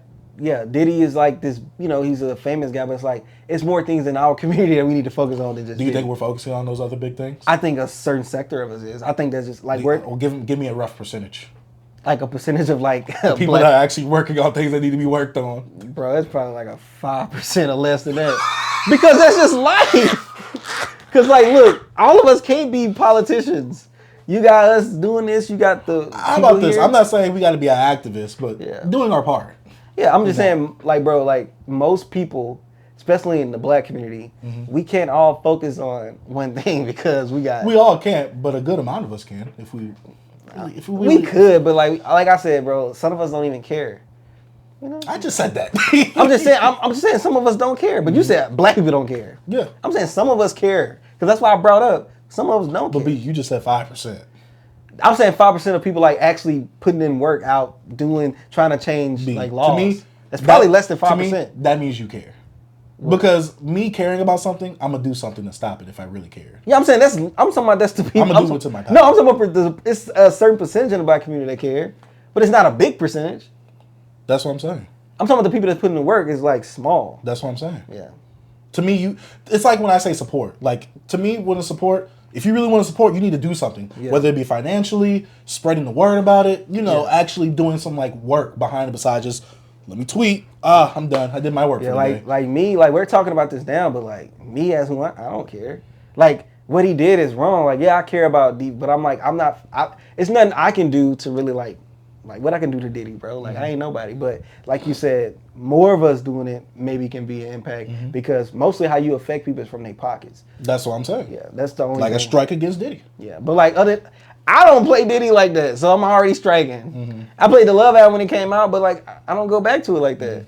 Like 2 months I did. Wait, can I listen to the Love album? If you want, ain't nobody stopping you. Okay. Cause look, who making more money? The labels. Spotify, all them, they making more money off of it anyways. Diddy not, especially now. Boy, finna be getting sued out the woo-ha, cause more people about to come out. Watch, he already been having people come out. More people about to come out, and like it's gonna be, bro. They gonna Cosby this man. It's gonna be mad people coming out the woodwork. I'm just saying, bro. Like, hey, we gotta stop looking up to these celebrities, bro. As saviors, like I'm Kendrick telling said, you, so and so is not your savior. they're not. It's like what Drake said, bro. What Drake said. Man, I'm too. I'm too like you're an activist. No, he said I'm too famous. Like, I'm too famous. Bro, that's all famous people do. They do weird stuff. I get what Drake meant by that. No, but he can't say that because, like, bro, there's so many people that's famous. I get what Drake was going for with that. That was so bad. Excuse, but I get it though. No, I do get it. Though. It was bad. It's like, bro, come on, you can't say that. Look at all the famous people doing wild stuff. They have whole islands. Well, Harvey Weinstein wasn't that famous though, in terms of to the common. I'm talking about like famous people be having islands, not like whole islands dedicated to it, but like Harvey Weinstein. You have a lot of famous people on that island. Epstein. Yeah. You had Weinstein was on that island. I was saying, not Why? What is that? Harvey? Yeah, they all was on that island. They borrowed their private jet and all that, bro. Did that list come out yet? Yeah, that list been out, but nobody cares. The list out. Beyonce on the list, but she wasn't on the island. I think she borrowed his helicopter or something like that. Okay, let's move on to the next topic. Nope, I'm not about to anchor the beehive. Next topic. Diddy, bad boy. Bad boy. Bad boy not a real. bad boy records either. Bad boy for life. Because he need to be locked up for life, bro. I'm telling you. Diddy wilding, bro. Yes, he really is. Let's move on to the next topic, and let's move on to a lighter topic than that. Diddy, sick man. Very disappointed, but I mean... Get him out of here. Cassie settled, so maybe she can't even bring that case back up no more. Yeah. That's double jeopardy at that point. Get him out of here. Yeah. So let's go ahead and move on to the next topic, a lighter topic before we head out of the news section and we talk about some music. Mike Will has recently stated that, he's tired of these remakes. These songs where basically, a lot of these artists are taking an older song, not really doing much to change up the beat, and just rapping on it and putting it out as a single. And he went on a Twitter spree saying, sick of hearing remix, nothing like original-ish. And then he went on to say again, please don't feature on your classic remake. It's a pet peeve of mine. Which I'm assuming he might be talking about Usher and, a whole bunch of other people. Then he went on again to say, the labels don't care about that because they are distribution companies. They just put the ish on the shelf. It's on the production company or the independent artist. A major record label don't care what is made and not supposed to either. Their mission is to get it on the shelf. And, obviously make money. Then Sony Digital, another infamous producer. I swear I don't respect anybody remaking a song that's already a hit and then act like they already made a hit from a song that was already a hit. Hey, man. Why when people don't want to listen to you, got a whole lot to say? That's all I got. That's all I think about. Like, Mike Will, bro. It's funny, we talked about, where was he at? Hey, if Mike Will made it, Mike Will, where you at? I mean, he done his DS4. That's all in the Dirty Nachos with Chief Keef. But even though that's some old stuff, they're not as prevalent figures in hip-hop. I'm just saying, people want to say something. I bet if they had a remake out, they wouldn't be saying it. You think so? That's probably why they hating. That's all they doing. People want to really get. It's like when that dude that's hating on you or whatever, and you do something, and they try to get in like a man. All right, look, I'm gonna bring up an example. I got a homie. Well, my cousin, right?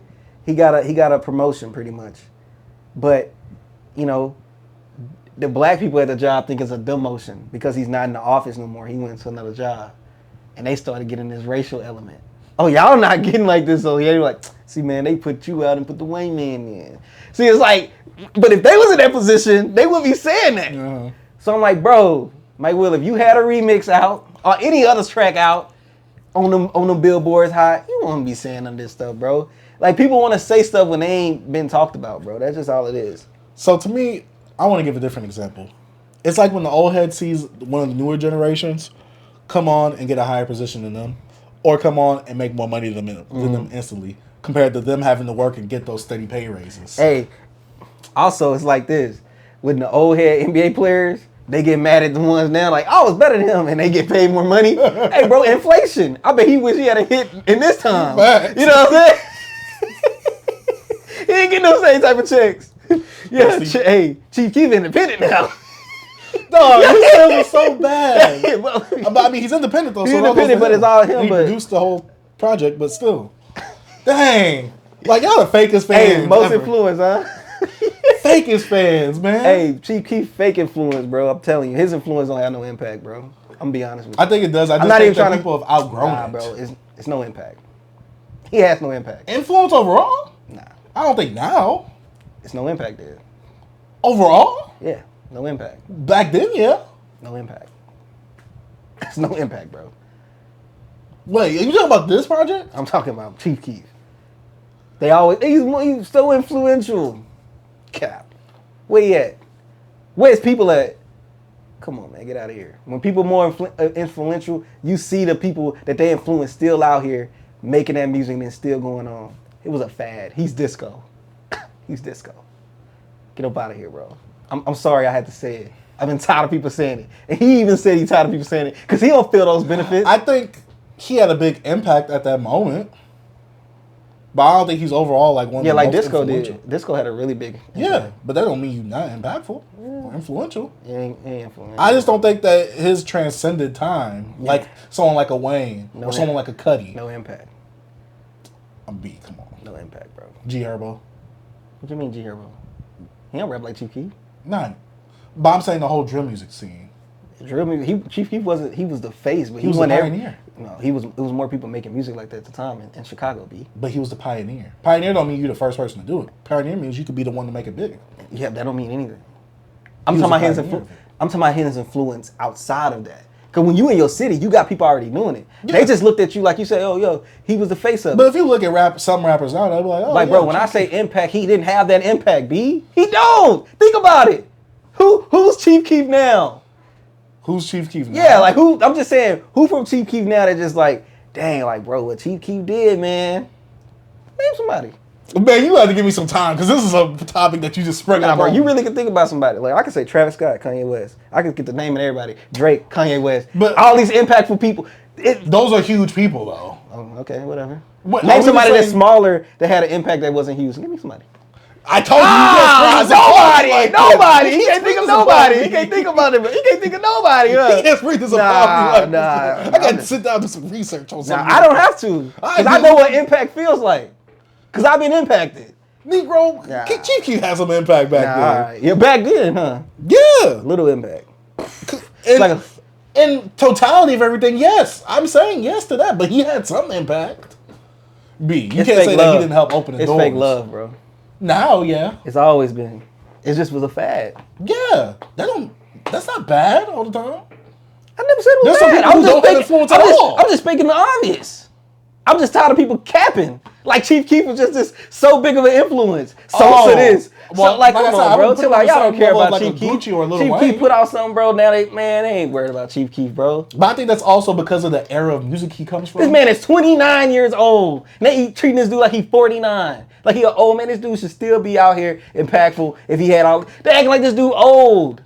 Well, I think the style of music he makes is kind of oldish now in comparison to a lot of other rappers who've moved on from that song. I mean, look at G Herbo and look at Lil Durk. They don't make drill music like that anymore. Chief Keef is still making trunk knocking, very aggressive music still. G Herbo and Lil Durk ain't doing that. They've evolved from that sound. Chief Keef still stays in that sound, but he's somewhat perfected it to a level of like, okay, this is very quality for this type of music. But no one listens or does that type of music. These niggas got on my bad. They drained Chief Keef, Kanye West, all these people hopped on this kid and they messed him over, bro. I'm telling you, bro. No, they hold Chief Keef. They used him, and now look at him. Yeah. Would you say it's like the Drake effect, B? Where Drake goes on to someone, slurp him up, and then go. Whoa! he already got his 4 bats shiesty on. Come on, B. What I say about Kanye with Sell Junior? Just absorb and spit out some Sell Junior. Nah, bro. Chief Keef didn't have. They sucked this dude up, bro. They brought Chief Keef out the BET Awards with the 50 hip hop, bro. Like it was whack. They had my boy on the side stage. Man, it was whack, bro. What they doing to Chief Keef. And I'm just being honest about Chief Keef effect on people. His impact wasn't that crazy. Yeah, I will say that it's a fad. Yeah, I will agree. It was disco. That's still bad because disco is still known. It's not here no more. Shoot, you better stop that because I be doing that to that Weekend album. Yeah. You bugging. I do that. Take my breath. I be humping the air and everything. Come on, B. I need a little suit on. Yeah, you wild. They gonna be there with like John Travolta. Facts. Sunday Fever. What is it called? Sunday Night Fever? Yeah, I'm gonna be in there like that. I'm just telling you, man. But oh man, okay, let's move on. Clip that. They gonna go crazy on me, bro. You just Keef wasn't impactful. Keef is disco. But oh man, okay, let's move on to the music section of the pod. And this one might actually take up most of the pod right here.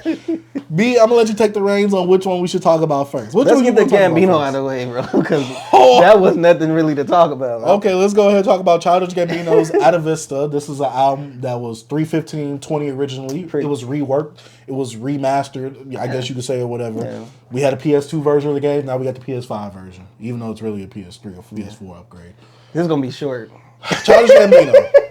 I had no anticipation for this album, but this is, or seemingly to be, his final actual album outside of that soundtrack that he's going to be coming out with. So this is his final project as Childish Gambino. And I can't say, ooh, what a way to go out. Yeah. I can't say that. I mean, this project was cool. And, you know, it was already out. The past two pods before Atavista came out, you know, I listened to 315. I gave you my impressions and my thoughts on that already. And I enjoyed the project for what it was, but it did feel a bit unfinished. It felt, I don't want to say unlistenable, but it felt inaudible in terms of, like, I don't really get what's going on right now. And some of the songs was, like, really drawn out and long and stuff. And with this project right here, like I said, it's a reworked version of 315. 5 days before Atavista came out, he took down 315 so he could drop Atavista, which, like we said before, is a reworked, remastered version of 315. We had really no hype for this album. Childish Gambino is one of those artists to me. He's had a good amount of growth. Not on the same level as a Tyler, the Creator, but he's one of those alternative rappers or alternative hip hop rappers in that realm of, like, you know, white people really get down with him. He's in that realm, and I think someone like Tyler, the Creator, has really exponentially grown. While Childish Gambino, I think he maybe could have had a career like that, maybe, if he wasn't so focused on acting. Which, I'm not knocking that against him, but I think something like 315 releasing, and obviously we can't predict when the pandemic is coming. We can't do that. But to put out an unfinished project, that just blow over. No one ever really talked about it until Atavista came out. And even when Atavista came out, he dropped it on like a Sunday night, Monday. No one even talked about it then. Yeah. Like I've seen people who didn't listen to 315 be like, oh, new Childish Gambino project. They didn't even know 315 existed. Yeah. First of all, the release for 315 was egregious. It was horrible. But he wasn't trying. Yeah, it wasn't even like, look. Like, I don't even think he just put out something, bro. He even said it. Like, he just put out some stuff. But I feel like it wasn't project, like especially when you listen to the rework version, feels like something. Yeah, I'm saying 315. It was just some stuff he put out. Yes. But I knew he was saying like, yo, this is something out. This was what, 2020 or something like you said, the pandemic. It wasn't nothing like, oh yeah, I got this rollout. He just put out something there like, yo, Childish Gambino put up this thing on his website. It wasn't a big deal, to be honest with you. It never, like me as being a Childish Gambino fan, speaking from the fandom, it wasn't nothing that was like a big deal to us. So, you've listened to the rework version. Yeah. How many times have you listened to it before we get into this? Like once. Because I listened to the other one multiple times. So, I listened to the other one once. Yeah. And I really wish he would have kept it on streaming so I could compare the two for this review right here. Even though I know I could get it in other means. Yeah. You know what I'm saying? I get it in other means. Yeah. But, allegedly.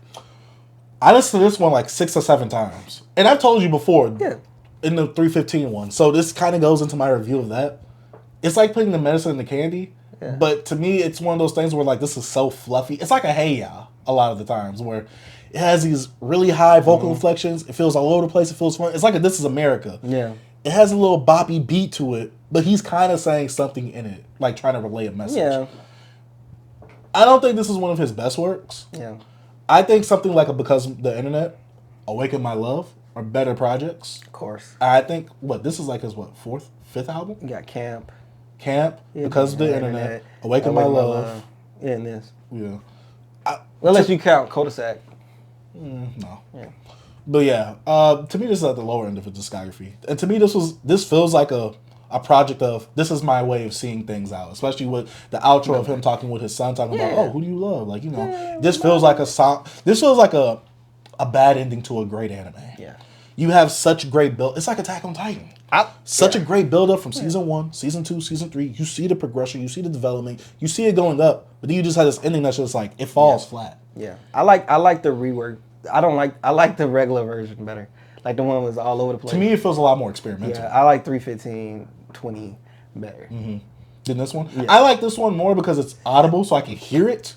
But in terms of like aesthetic and sound wise, and just creative, artistic vision, I think I like 3:15 a lot more. Yeah. Because to me, it sounded like nothing that we've heard before. Yeah. And even though 3:15 is kind of like that, even though to me it has a bit of hints of Awaken My Love in it throughout of it. Yeah.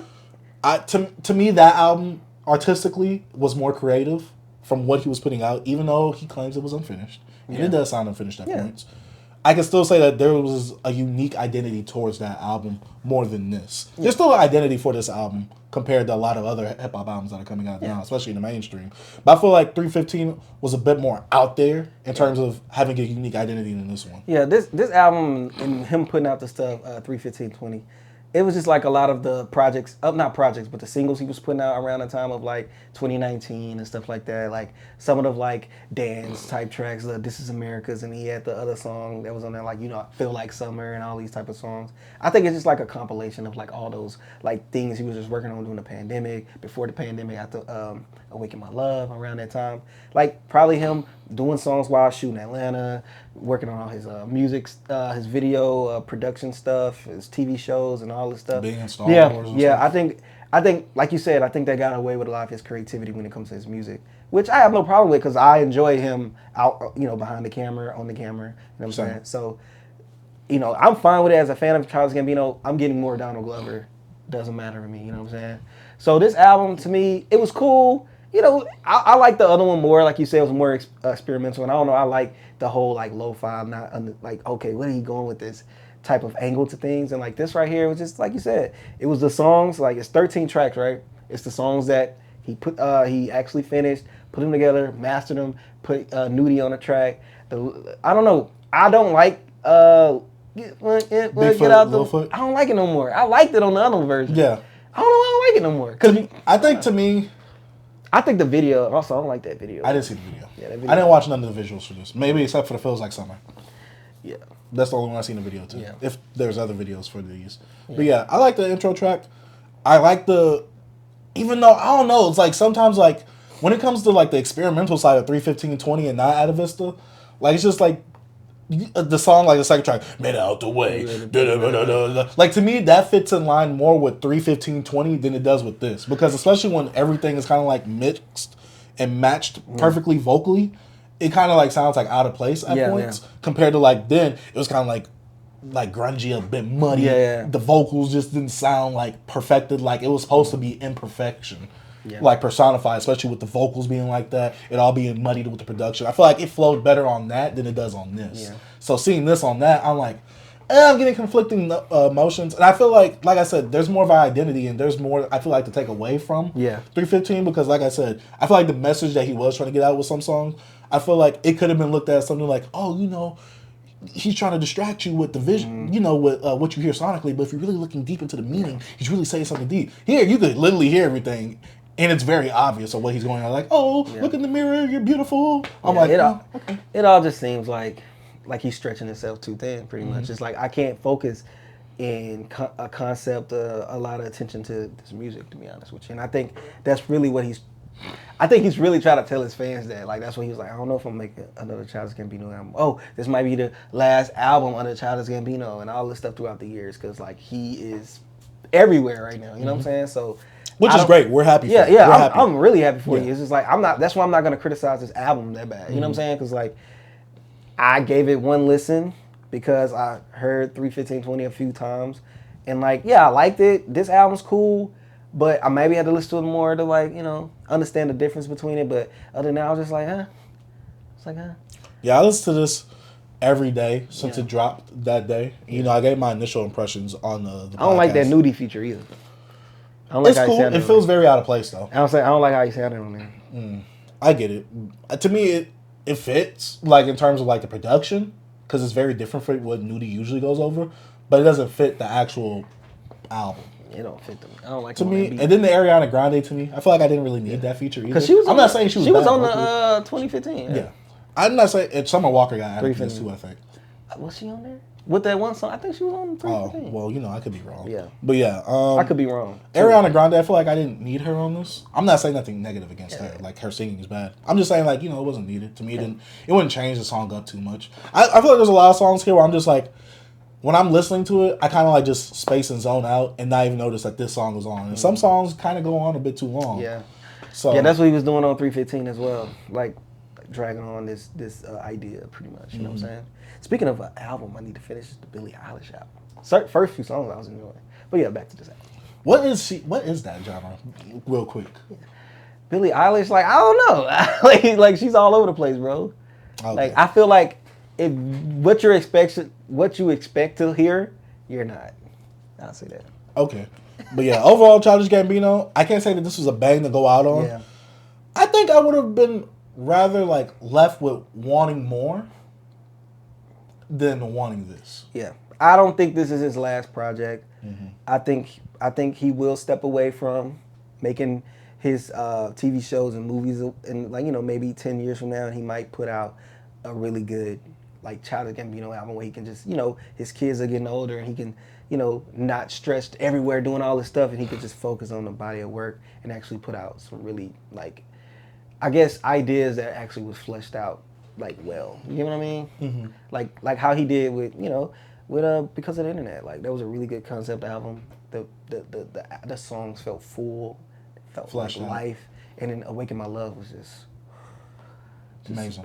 You know, like perfection. Like, all right. But other than that, this album's okay for me.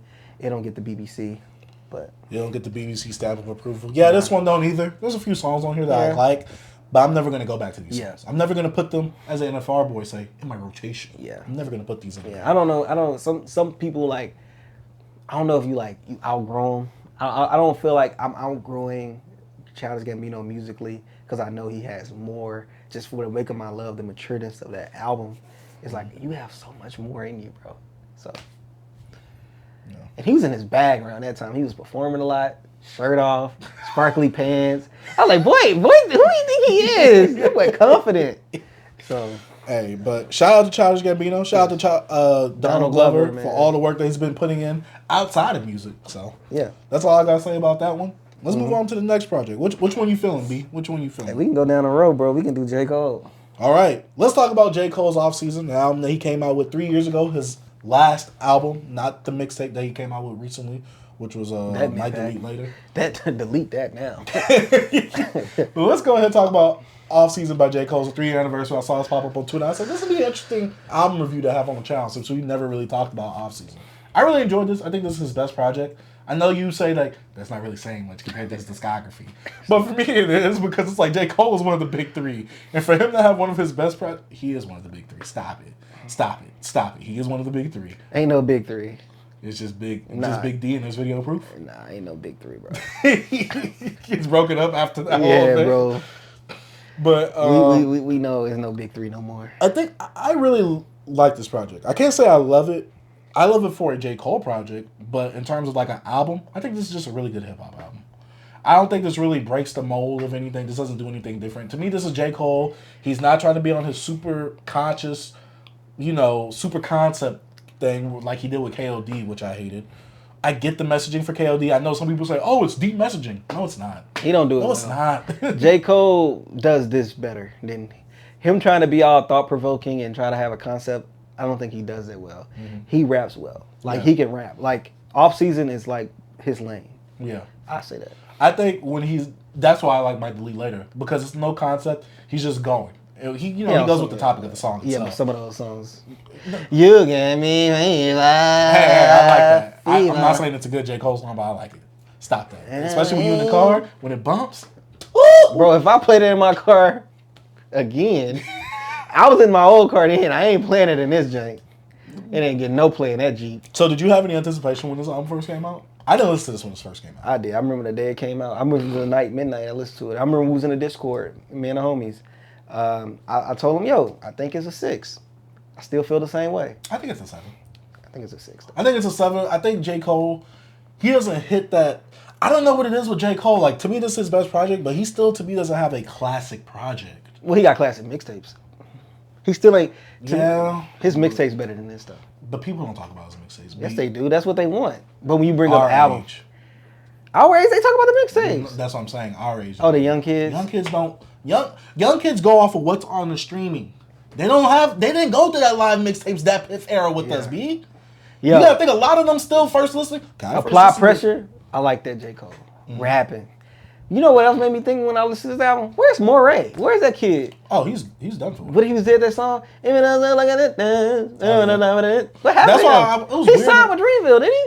I'm not sure. But I think it was very weird for J. Cole to have him on there. Maybe it's because they from the same area. Yeah, he sucked on that hook. That hook sucks. I think I'm conflicted on that song because to me that song sounds like a lot from 21 Savage. Yeah, it does. I don't like that song. Like I looked at the production credits, and I'm like, it's not the same, but it sounds the same. Like to me, flows. 21 Savage flows on there is the same as a lot. Yeah, so when I heard it, I'm just like, I guess to me it doesn't have the same impact as a lot because when you first heard a lot, it's like J. Cole's on this. You know, it had that little surprise, but when you see it on here, it's just like, oh, and do you hear it? It's like it feels like a part 2 of that. And not a good part 2, like a Shook Ones part 2. It just feels like be continued. Now we're continuing. I deleted that off the album. I don't like that song. Yeah, do you like the intro with him with Cameron? Oh, you know my South, what, 75 South? 95 South. 95 South. That's cool. I like Cameron on the intro. Yo, don't even check your watch. You know what time it is. Cold season. Hey, I like South Carolina Connect. I like Cole's intro on the album where he's just going in, put it in on your head now. You Luigi brothers now. I'm like, okay, I like that. It's not the greatest bar, but I'm just like, it's a funny bar. But it's still like one of those things was like, okay, I know what Cole is going into in this album right here. Yeah. He's just going to come in here. Listening to this album now, it just made me keep it as a 6 just because of what J. Cole did. All I'm about to say, did this album age well for you because of the whole events? To me, because of the events, it aged it bad. Because you have all these braggadocious bars. Bo was talking that, you know when niggas think you don't do it at that level, then you gotta tell them to do it at that level. I'm like, Skip. I like the rapping and Apply Pressure, then he started talking that trash and said, beep. To me, did that song sound like Fire Squad to you? I don't even remember Fire Squad. I know the song, but you acting like a Apply Pressure? It's a song produced by J. Cole. Yeah. He was rapping on Apply Pressure though. Yeah. To me, it sounded like Fire Squad. If you listen to it, just listen to it back. I know you not, but for the people watching this or listening to this, listen to Fire Squad off of 2014 Forest Hills Drive. Then listen to Apply Pressure. I remember literally both of them are produced by J. Cole. To me, it sounds like a part 2 of that. It doesn't not like there's a lot to the song with 21 in them. Yeah. But to me, it just sounds like a part 2 of that again. Overall, this project was cool. There was no infectious hooks. Boss is on here. He's riddled all over here throughout. 100 mil, whatever he on that. Yeah. He's also on the ending song. You know, that's J. Cole's hook man at this point.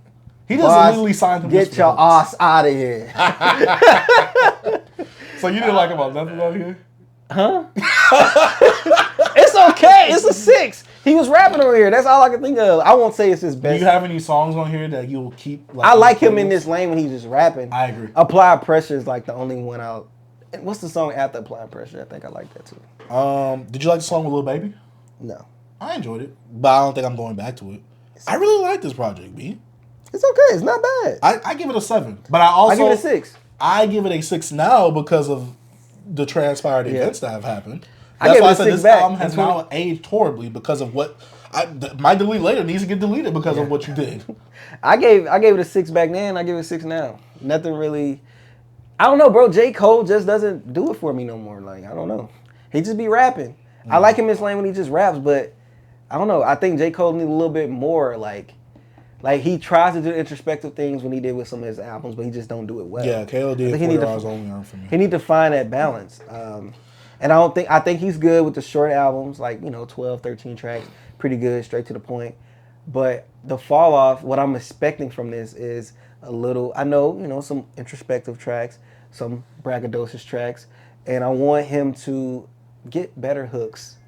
I'm about to say get better songs. Better songs. Like agreed with the better hooks. Yeah. That goes in line. Yeah, so don't make your beats. I think you need to Oh, no. See, that's why I like this project so much. For Your Eyes Only and KOD, all J. Cole. Yeah. F no. Yeah. I'm cool with 2014 Forest Hills Drive. Yeah. He ran it down in the Don't stretch yourself out, man. Don't be worried about the beat making and also the rapping and trying, bro, get you some dope producers and you just rap over their beats. Bro. And get some banging beats too. I need you to get some banging beats. And I also want you to have some features on that album to fall off to actually have some rappers. Like some underground, like maybe a Benny or a Conway or something. Hey. Have other people from that lane feature on here. I'm not saying get everybody of them on here, but get some of those people that can really challenge your gangster on that pen. Oh, excuse me. Have them on here, and I just want you to have a song like he did with Pi off of... with Absol and Daylight? Yes, I need some more something like from, that. From this album, expecting like him always talking about this album, I want to hear more J. Cole, maybe 1 or 2 features, maybe like a hook, R&B track, and a rapping track, probably with one of his counterparts or whatever like that, one of his peers. But I want to hear more J. Cole. I want to see the growth. He talked about this Fallout album for how many years? Oh no, he's hyping it up. So I want to see. It can't be less than 9. Yeah, it can't be. Dang, B. To me, my expectation for this album is at least an 8, because I don't give none of his albums above a 6, in my opinion. I have to go back, but I think my favorite album from J. Cole. I don't think I have a favorite album from J. Cole. I don't know. To me, this is my favorite album of J. Cole's. For real. But I also think this is his best. Because there's some songs on Born Center I like. I think Born Center is his second best project. But after doing so many frequent re-listens of this project, and especially with the events that have just transpired with him dropping out of the beef, I have to knock this down. Yeah. Because I'm like, okay, when it comes to rap, you got to talk about the authenticity and things like that. I feel like J. Cole wasn't on this type of lyrical, like, I'm a lyrical master assassin on Off Season. Born Center, to me, is a bit more personal, and it feels a lot more authentic and genuine. While there are songs on there that I did not like the radio songs like Power Trip, I hate that song. Cricket Smile. I think him going for that concept, but him also being very introspective and him talking about, him doing these wrong things, him knowing that he's doing wrong. I think that album is now my favorite J. Cole album versus Off Season, only because of the events that have transpired after that with the beef. So now I'm just like, all right, J. Cole. I really loved this lane that you was going with the braggadocious, which is why I was hyped for him to enter this beef. You remember I was super hyped. You was. I'm like, he was saying that he was the best. He was like, don't test him. He was saying that on his album, right, B? Yeah, but I don't. But B, he was right, bro. Rappers say anything. He was right, B. He ain't like that. It's some people, look, bro. It's some people that you just feel it. Like, you like, yo. It's like the whole thing we was talking about off camera with old dudes from Fresh and Fit. Oh. It's like, you feel it sometimes. With J. Cole, I just don't feel it. Yeah, he didn't have that R&B. I don't know, bro. I'm like, he was like Hercule. Yeah. I'm gonna tell you a thing. He ain't disagree. I'm gonna tell you a thing, bro. Like, that I feel like I have a special, like a specialty in like people and like actually reading them. Because my whole life, I didn't talk much. I was like, I always observed people, you know what I'm saying? And I think I could feel it through music. I could feel it through being around people energy, bro. And even just seeing them through the camera, man. Like, people ain't about it, bro. I'm like, J. Cole, and J. Cole even rap about it. Like, I never loved it, I'm a tough guy. Some people try, Like, bro, like, come on, bro. I'm not even gonna say that. You know what I'm saying? Like, I'm not even gonna lie, I'm a tough. Last person I fought with was Diddy. Scuffle with Diddy, and Diddy was like, it's like stuff like that, bro. Like, come on, man. Didn't Diddy like have a little outro to that song? Was that Diddy on there talking at the end of that song? On Off Season? Yeah, Diddy on Off Season? Yeah. He was on that song, bro. I'm not bugging. I heard that today. Okay. I heard it last a few years ago too. Yeah. But I'm just saying. Overall, J. Cole, I just don't. Yeah, this project to me, J. Cole, you've disappointed me a lot over your career. I'm not gonna lie. You've had some. I can't even say you really had some high. Bro, you had some high highs to the kids, like with KOD and For Your Eyes only. Bro, I was the biggest J. Cole fan from 2010 to 2012, bro. Like, I used to have the mix CDs, the mixtapes, making burning the CDs, giving them to people like, bro, check out J. Cole. I swear, people throwing your CDs to me, like, bro, I don't want to listen to J. Cole. Who is J. Cole? Who is J. Cole? I'm like, bro, this dude is the next guy. I was doing this, bro. I'm telling you, B, I'm not lying. My homies from back home, I always say that, like, bro, I remember when you was trying to put us on J. Cole. That first album came out, I was like, no. Jay, no! You let Nas down, bro. Like, before the song came out, I was so upset. Oh, man. But I ain't gonna blame you. You know how labels are. But yeah. But J. Cole, while this is a good album, because of when someone tested what you were saying on this album, tested you and put you in the forefront to actually prove what you were saying on this album, it knocks it down a point. Yeah. I hate to say it like this, separate the music from the artist. Well, for me, this is hard because it's like, when he did get tested that one time when he got tested, the only time he's gotten tested besides with Diggy Simmons, he back out. And he said something in this song, in this album, like, it won't be for me or something. Say my name or something. He was saying all type of stuff. Boy, bro, you was boy. He was talking hot on this album. And I'm like, and you bought it. I didn't buy it. I bought it. I was like, B, I was looking at you like, nah, B, why you? I bought it, B. I say, I want Drake. And he came with it. He tried to come with some of it. I might delete later. He should have just deleted it now. Then. Bro, let that first week go by before he deleted that one song though. Hey, that's grimy. But yeah, Off Season is a good J. Cole project, one of his best. But if you take into account of him dropping out the beef, it falls to the wayside. Yeah, even though Born Center, his best album. You still get props though from dropping out the beef, bro. We understand, protect your peace, bro. F that. No, for real though. F that. Especially with Kendrick saying, yo, they my friends until they betray me. Down YNW. And then Kendrick literally said on Meet the Grams, hey, this is supposed to be just a lyrical exhibition, us just sparring, but you brought some good people into it, Aubrey. Now I gotta kill you. I want you to unalive yourself. I'm YNW. I'm going to IM. Bro said, I think niggas like him should die. Your son a sick man with sick thoughts. I think niggas like him should die. Yeah. J. Cole, this would have just been a lyrical exhibition. I would have enjoyed it. To me, now just retrospectively just knocks this album down a point. Because when your gangster got tested, from all this hot issue was talking, because we got to factor some things and it's not your personal gangster show. J. Cole in the booth, your rapping your lyrical gangster. Your penmanship gangster. When you got tested, you failed to come to bat. And J. Cole, you disappointed me, man. Hey, I'm going to take it on the chin. After that. He going to take it on the chin. Something on the chin, all right, man. You sicko. This gets a limp rating from me, B, from the BBC. Hey, bro, he don't get the limp big rating. BBC. He gets the limp. He didn't do nothing for me on this one, man. All right, woo. But all right, man. Let's go to the next project. Mac Miller, Faces, 10-year anniversary. Came out May 11th, 2014, after watching movies with the sound off. I love that album. Yeah, I do too. My favorite project. But I gotta say that this is my first time listening to Faces. Yeah. I'm not a huge Mac Miller fan. I do respect his craft. I respect some of his music. I've heard his music here and there, but I've never really heard a lot of full projects by Mac Miller. Because Mac Miller's just not someone that, I'll be real, I really haven't listened to. Even after he died, I never went back to any of his projects after he died. Mac Miller is someone I respected, especially from the blog era. And I think he's one of the legacy artists from that era. But I still don't see him as a legend. Yeah. Now, this album right here, Heard It, Faces, it has like one extra bonus track from the actual original version. I think this project is good. I gave it 2 listens. The only big gripe that I have with this album is that it's way too long for an album. It's like an hour, 25 And we BBC here, we bought the length. You know what I'm saying? And this album right here, it's like when you take the Viagra pill and it keeps you too hard too long, man. No, this is like 3 albums in one, bro. This is an hour and 30, bro. Yeah, and there's 25 songs in here. I will say that because originally it was 24. Yeah. Yeah. So. It's still long, bro. That's just 5 minutes or whatever he had on that last track. Yeah. And so, for this album right here, this is, especially my first time going through this album, this is a really solid project. This is not a bad project at all. I like the way that Mac Miller was rapping on here. I like some of his rhyme schemes that he was going at with the internal rhyme schemes, also rhyming, talking about some personal introspection type things. He would say some things like, yeah, I just bought a dog today. I'm also thinking about unaliving myself. Me, in my head, huh? Like, where did that come from? I'm trying to find my notes, bro. But yeah, I really enjoyed this project. Now, I will say, he has some features that fit on here, like Vince Staples, Sir Michael Rocks. But then he has features from Mike Jones and Rick Ross. I love the Mike Jones feature. I hate that Rick Ross song. I always hated that Rick Ross song. I don't hate it. I never liked it. It just doesn't fit. Because those 2 styles of music, and I'm not saying that Rick Ross didn't do the beat justice or anything, but those 2 styles just they conflict to me. Because they don't match each other well. And I get it. Rick Ross was the homie. Yeah. He was also active during the blog era. Yeah. I guess, my thing is he has 2 verses or 2 features that fit. Well, 3 features because Earl 2. And Dash. You got Dash, remember? Oh, yeah, 4.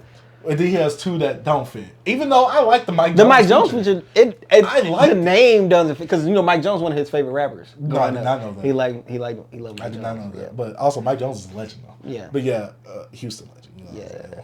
But to me, it was just like, it wasn't a bad feature. It just threw me off because I was like, who's that rapper? I'm like, that's not who I think it is, right? Then I heard him start repeating something. Yeah. I'm like, oh yeah, that's who I think it is. I know who that is. So my relationship with this mixtape takes me back when I was 20 years old.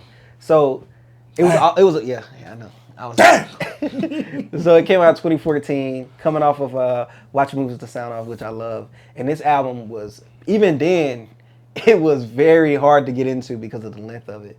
And back then, around 2014, 2015, I say I listened to this project over around 1 to 4 times. Like the 4th time, probably skimmed through more tracks that I like, had to skim through it, you know what I'm saying? Like, but me listening to it with my 30-year-old ears now, and it put me in a space of like, this kid, bro, was like, at the time he was 22. At this time, you got Schoolboy Q. He was a druggie. They always talk about all these drugs they did. Danny Brown always bring up like how he was hanging out with them and he was so old. And they always called him old and he was doing all these drugs. But like, it made me so sad because, Mac ended up passing away 4 years later. He was talking about his drug problem on his album. That was a current theme of like what Mac does, bro. And just now, just hearing it at that time as a kid, I'm just used to rappers talking about on drugs, rock stars, all these people talking about it. And then when it actually happens, it affects me. And then like me being older now and then looking back at the stuff he was talking about at that age, I'm like, kid was really talented and he knew how to, he knew how to articulate himself in these rhymes and just the production, he handled a good amount of the production on here. Yeah, that's one thing. That's one thing about Mac I loved about it, is just his ear, just musically. Like this dude he was really talented. And just the production brought me back to those times. And even having some production from Earl and put me to my favorite Earl era as well with Don't Like Shit, I Don't Go Outside or whatever. Like with the beats he did. What's that one song? I can't think of the song. What's the first song? What's the first feature that Earl has with him on here? I forgot it, but it's just Earl on there, I think, right? Yeah. Dang, I thought I put the song in here. But anyways, but the song Therapy, bro, sounded different from like the first 7 tracks was more like, down. And then Therapy Therapy was like, this is one of my favorites. Yeah, and I like Therapy as well. Polo Jeans is with Earl. Okay. I like that song. Polo Jeans, I especially love it from that production from Earl, because that's like what Earl was making during that time. And I'm like, I love when Earl raps like this. I knew he in a different phase of his rapping. Mm-hmm. When he rapped like this, I like, man, I love this. I love this from Earl. And I love that Sir Michael Rocks feature as well. And what else? Happy Birthday track. Matt called himself a drug addict. That's one thing that stood out to me. Just like thinking about all the stuff that he was like, I should have been dead from all the drugs I tried. And like him, he says it so like nonchalant. Yeah, because it's at a time when you're alive, like you're young, you feel invincible. 22. It's like I'm aware, but bro, him passing at 26. We were young. Like I was 24 when he died, and you was what 22, 23 or whatever. Around that time. You was 24? Yeah, I was like 22. Yeah, so like that's so crazy. Like thinking about age now and us being older than this man when he passed, and at the time when he passed, we doing a podcast yet or no? We was doing the other podcast. Okay, because Astro World came out. Yeah. So it's like it's just put everything in perspective with life to me, bro. Like this, listen to this album, it was enjoyable, but it's also sad at the same time. Yeah, it's one of those things that when you look at retrospect, it's like a cry for help. It's like that one episode of Rick and Morty when Rick makes himself young again. Yeah. He's like, hey, I need help. So. And everybody was jamming because it just sounds like a jam. But it's like, yo, I'm crying for help right now. I need help. Yeah. Like, what are y'all doing? And y'all bumping this song, and in the title of it being just faces, like it can mean multiple things. Like, oh, I'm facing who I am. I'm facing all these drugs. I'm taking them to the face. I'm facing these bad habits. It can be taken in so many ways, especially with. I don't know. I also wanted to say, like, this is like a cloudy album. Like, it's an atmospheric album with the way the production is. And Diablo is another standout track for me. When he was just rapping on there. Yeah, he was just rapping on that joint. And Funeral, play this song, play this at my funeral. And it's like, oh my God. Like, bro, it just hitting me, bro. Because I'm like, oh my God. Like, because I've watched his career since 2010, 09-ish, around that time. I'll say I watched this since like Miller, I think he put out Miller High Life or whatever. That's like my introduction to him, and like it's just so crazy just seeing this, and then like me being older now, and when like I'm older than this man technically now, like from when he passed, and just what he could have been at this age, him probably 30, 32 at the time. Now he would have been like what he would have grown, because like his last 2 albums, like his last album was like my favorite album he ever put out. Like which one? Circles. The one when he was alive? Oh, okay. No, he the album was finna come out, but he died. It was gonna come out. Circles. No, I thought it came out. Then he died. No, that was Swimming Pools. Oh, that's the one with him with the face like that. Yeah. That's Circles. Yeah, Swimming Pool is him like, and he like no. The one I'm talking about where he was alive was the one where he was sitting at the in door the pink. or whatever. No, he in the pink. It's like the album cover where he's sitting down. The other one's like where he has his like head down or whatever. That's the one that died. That's the one after. That's he the died. posthumous album. Yeah. Yeah. But it was gonna come out. Oh yeah. It's posthumous still, but yeah. Yeah. But I'm saying like I don't know why. Which one do you think is his best one? Like you said that. Circles is my favorite. Circles is your favorite. favorite. It's my favorite Mac project album. Anything. Mm-hmm. Like it was so well done, bro. That's one. Like it was this one. That's Circles. Yeah, that's what I'm talking about. Yeah. That's what I'm saying. That was his posthumous one. That album he was gonna put out, but he was creating it, and doing his death and like, bro. Yeah, because I think he passed a little bit after Swimming Pools. Yeah, it's funny the reception. I'm not saying funny as in like haha. Yeah. Funny as in like it's kind of ironic or weird. Yeah. It's funny because when that album first came out, it was super overshadowed by Travis Scott's Astro World at the time. And some people had mixed feelings about it. I enjoyed it for what it was. Yeah, some people didn't like it. Some people liked it. Mm-hmm. And some people like it more like afterwards, but I liked it when it came out. I think it was one of those. I remember when Bird Alive came out. I remember watching the video, like being like, "Yo, man, like what, This album had me sad, bro. This mixtape made me sad because like me listening to it 20 years old and me listening to 10 years later as 30, totally different perspective. Would you say this is one of the best cloud rap albums? I guess so. I think this is his best mixtape because I love Kids, and I love Blueface Park. No, I don't like Blue Slide Park that much. Macadelics, I love that project too. Mm-hmm. What about Best Day Ever?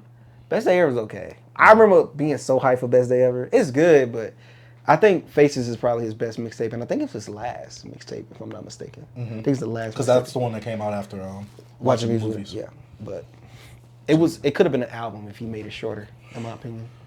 I mean, yeah, I'll say like for me, and overall, to me, this is a certified good project. Yeah, it is. Like this is a really solid project. Yeah.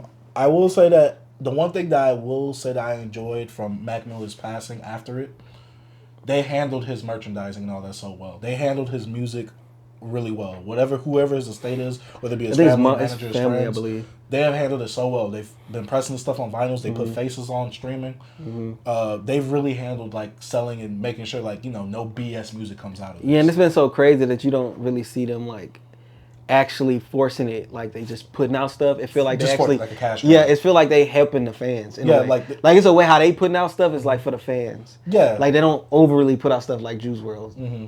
Like to me, Juice WRLD and Pop Smoke were the two where I'm like, man, y'all. They stopped Pop Smoke, right? He ain't got nothing else for him. No, yeah, but they was doing. Yeah, some with stuff. Juice WRLD, they was just throwing them. Yeah, no, Juice WRLD to me is like the worst. Him and X. Yeah, I think X stopped. I don't know if what they have. They was trying to because they was trying to get their money back from their investment. But Juice WRLD, Juice WRLD was horrible because he had so much leaked music and unreleased music. But to not.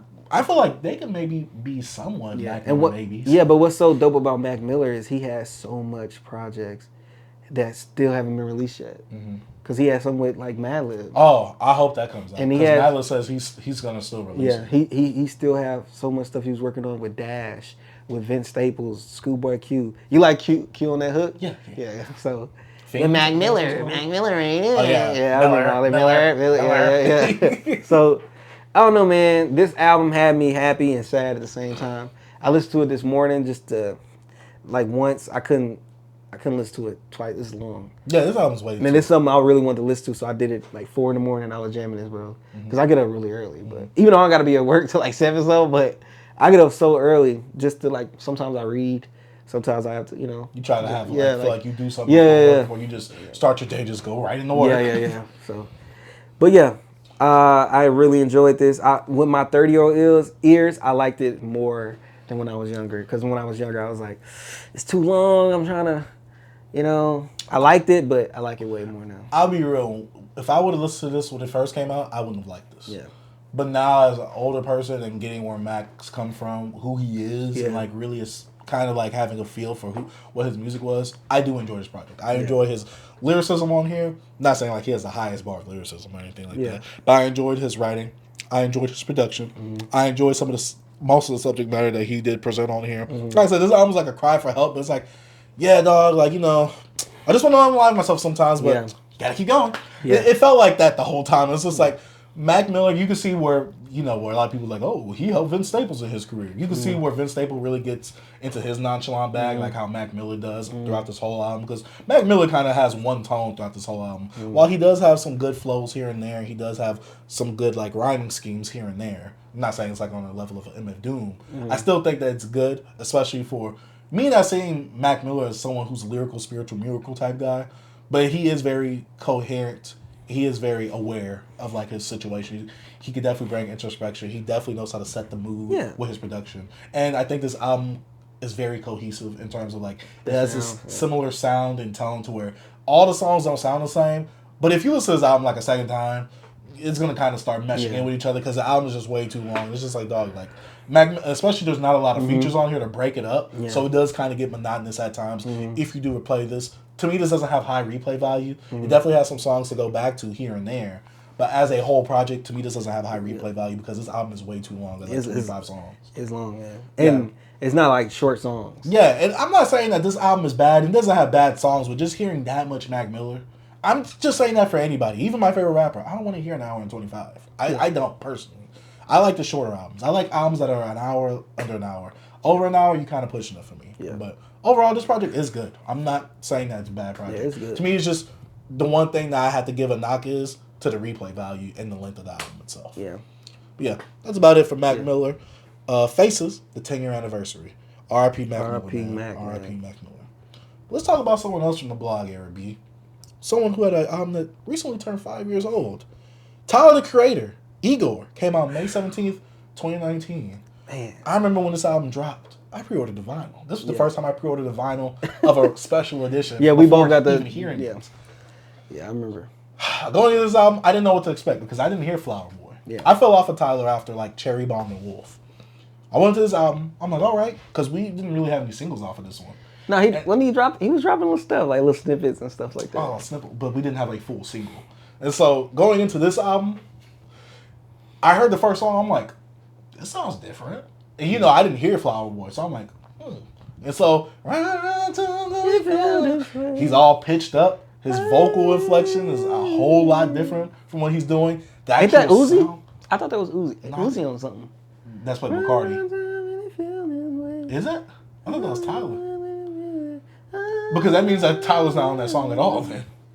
And I think the one thing that this Uzi on one of them songs, bro, I'm bugging. But the one thing that was like promoted with this album was like written by Tyler, produced by Tyler, sequenced by Tyler. Like everything was by Tyler, the Creator. Yeah, basically. And I thought like, okay, like let's get into this. Yeah. And so when I went to the album at first, I didn't know what to expect because I didn't hear any snippets back then.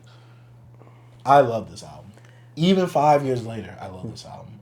Oh my gosh. To me, this is like one of those perfect vocals track one. So that means Tyler, the Creator, ain't on that song at all. Because there's no rapping on there. That's the only thing that they say on that song. Hey, but I also love that song. He produced it. Yeah. But do you think that he wrote that for Uzi to say? I'm pretty sure he did, yeah. Okay. But yeah, overall, like, I mean, not overall, but like that track, to me, that's one of my favorite tracks. This whole album, my favorite track. My favorite intro tracks. How about that? Oh, because to me, that album, that track really sets the tone for the album. Yeah. And you know, when you first listen to it, you're like, where is this going? Then you go into Earthquake. You make my earth. Me in my head, I'm like, what the F is this? Not in a bad way. Yeah, I know what you mean. But I'm saying, like, this isn't the guy that was calling people the F word. This isn't the guy that was... Oh, yeah, because you wouldn't. Remember, I fell off. I didn't listen to Flower Boy. So that's why I was missing that gap right there. Because and then all the little Lucy's and stuff he was putting out, different things like that. Yeah, so when I heard this, I'm like... And then, it just goes into the next song. I'm just like, is Tyler talking about love this whole album? Talked about love and Little Flower Boy. And I gotta say that, B, this is still like one of my favorite projects. Nah, bro. I gotta say, like, this album, when I went back to it for this review, I was like, is this album gonna age well? You never know until you hear it. And I'm just like, maybe I could have been in the mode back then. You never know. I heard this. I'm like, this still B, jams. This jams, album, it's so good. This album is like, it's one of those albums where it's gonna age well anywhere. I feel like this album could have came out. This is a timeless album. This album could have came out anytime, and cause like it's not hip hop. It's not really hip hop, bro. Not R&B. You know what I'm saying? Like this kid, like it's hip hop because of Tyler the Creator. Yeah, and that's what he didn't like about that they put him in the Grammys, made it like a hip hop album. Yeah. But like no, that's the only reason it would be considered hip hop is because of his name. But if you listen to their music, it's not hip hop. Yeah. It doesn't. To me, this don't fit a genre. Yeah, like this is a genre bending album. As they say. It's so bending, bro. I remember I just knew like I was just Tyler just only album that had a slip up to me from Tyler Creator was Cherry Bomb. Okay. Only because that's when I knew that he was drifting off into like I'm Tyler, bro. Anytime he put out any like short films, anything he'll do, little vlog, I'm watching it. Even now, it's because musically sometimes he's playing the piano. His knowledge in music is insane. This kid, like his brain is crazy. So I already knew that this dude wasn't gonna be the F word this and all that. Cause he's so like, if you just knew him and just watch his stuff, cause I've been following him for a long time, you knew that the music he likes, he's a huge Pharrell fan. A Pharrell fan making the music he was making, doing like freaking Bastard and Golf, what's the Bastard and Goblin. And Goblin, like, come on, bro, no. He was the edge back then. You know what I'm saying? But like, he was young. I'm just saying but he was still like Pharrell fan. So it's like the beats was different. The beats wasn't like, he still had those like you said, his snare, his sounds is different. Mm-hmm. So I'm just saying when people have that, you know they have more. And he listened to you know how many freaking artists Tyler the Creator put me on, bro? Like so many, like, bro, I still have his tweets on notifications since from like 2010. Mm-hmm. Because he'll tweet somebody, boop, and I'm like, oh, who this is? Bro, he put me on so many artists, and like, if you just know, like, just King Cruel, freaking Miles High Club, to like, bro, so many people. And it's just like, this guy's all over the place. So I didn't know what to expect from Igor, but when I got it, I'm like, this is my favorite album that year. Probably my favorite Tyler album, because I think this is his masterpiece right now. I think this is his best body of work. Because I think the concept, the character he created, I feel like he can do more with this. Like, I don't want him to. I think he could. Now, actually, hearing this again today, I want him to do more with this. Mm-hmm. Like, I want more of this. Even it could be Igor not sounding just like this album, but Igor in somewhere else. But bringing it to the whole theme of, like, just this world.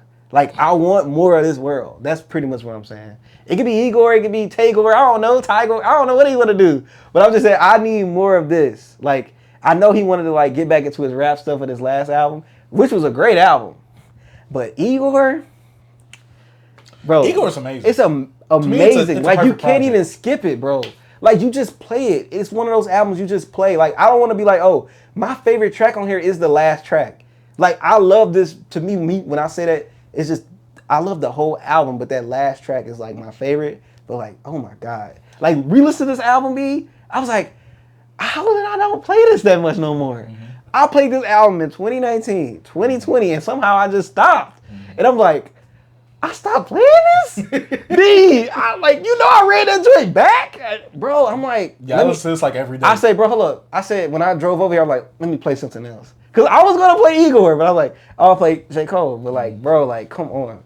This dude, from the production, just him, even though, like you said, he talking about love, because like Flower Boy, he did the same. So, you know, Tyler is like with his sexuality, they don't know if he talking about a man. Yeah, it was fluid. Like what's going on. Like, I don't care who he talking about. I think that was an interesting conversation coming from him. Yeah. Because from Flower Boy. Because I really think the fact of that mystique being there, because usually when it comes to people singing about love, they kind of make it apparent who they're talking to. Yeah. But with this album, it's so well disguised to where you don't know who, and anyone can relate to it. Only one song that said, "Girl, you make my earthquake," and I think ain't that Charlie Wilson on there singing? Yeah. So I think he the only one that said it.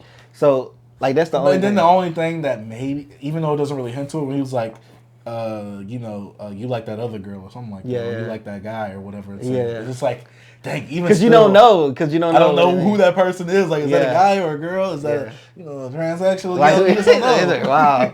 Well, like me, I don't care. Like me, I love the music. Like I don't care what people's sexuality is. Oh, me neither. When it comes to music, Especially bro. when it's good music like this. Bro. And you don't throw it in your face. Yeah, Like, the yeah. thing is, like, it's not like he threw the sexuality. He didn't throw a whole bunch of, like...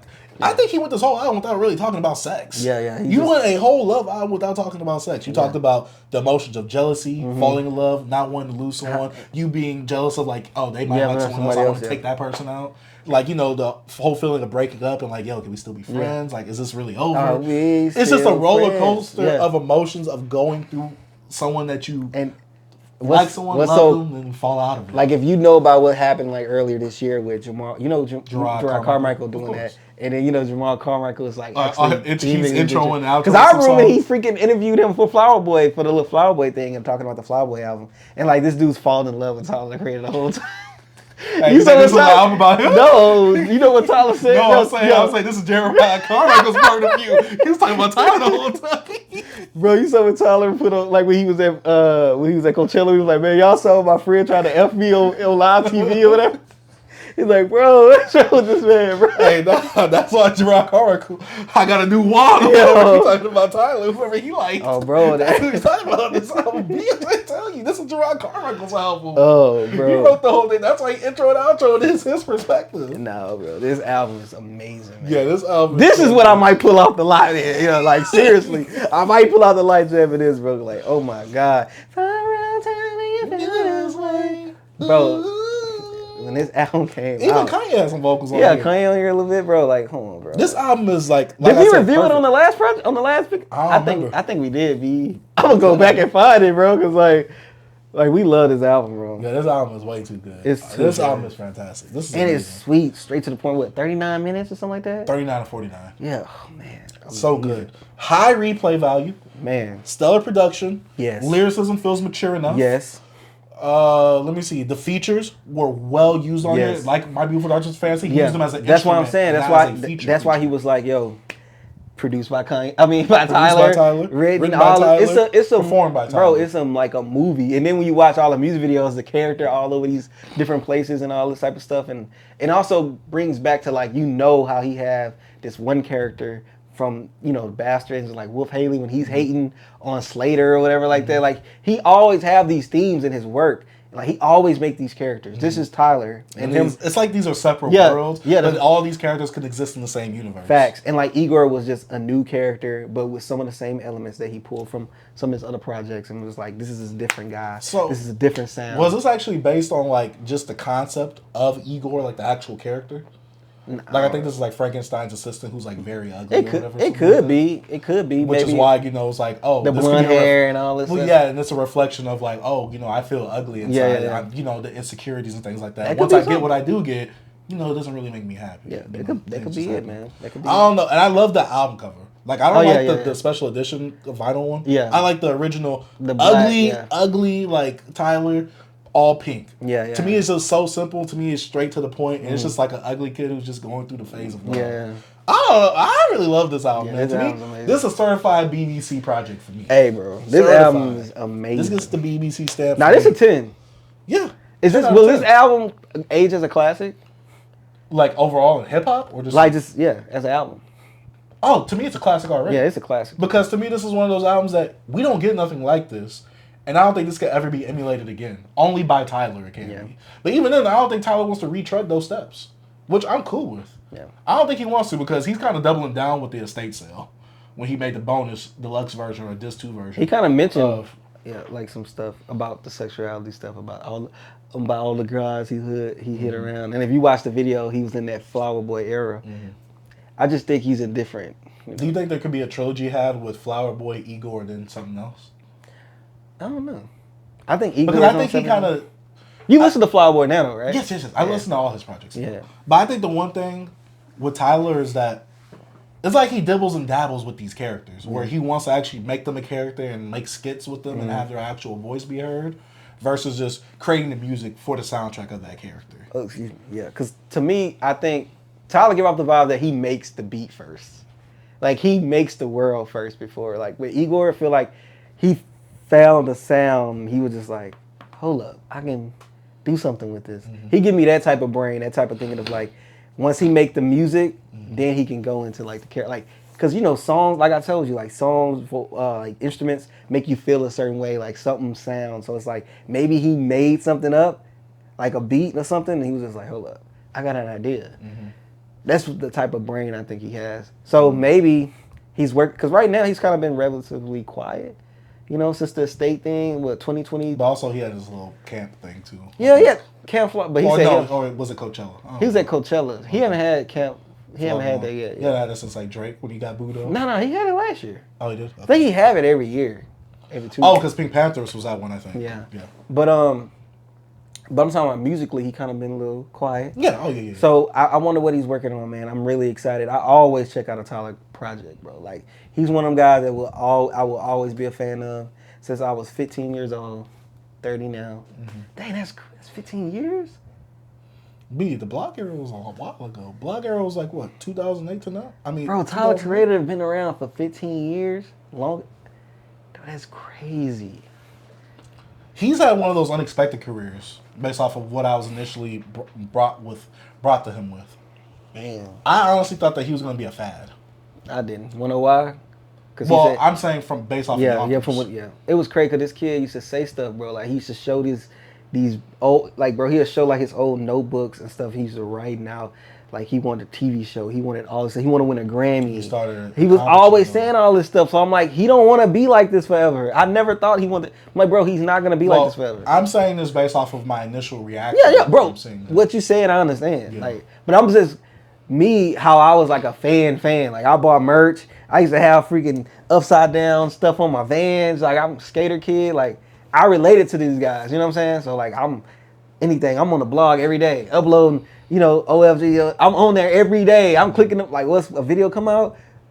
Girl mom. You know, like, I'm that guy. You know what I'm saying? Like, I was a fan. No, for real, B. That era was hilarious. It was crazy, bro. Hey, hat like this with the freaking upside down cross on the shit. Come on, bro. Like, they don't know about that era, B. They didn't live through that era, with the Vans ripped up and skating. They didn't live through that. They only got on Tyler during Flower Boy era. They ain't lived through that, B. Bro. They ain't lived through Goblin and Yonkers. Bro, they ain't been called weird by their friends, bro. They borrow your iPod and they hear bastards. Your freshman year of high school, they like, what is this? Bro, I remember when Rowdy came up to me, he was like, come on, bro, what's this? I'm like, what you talking about?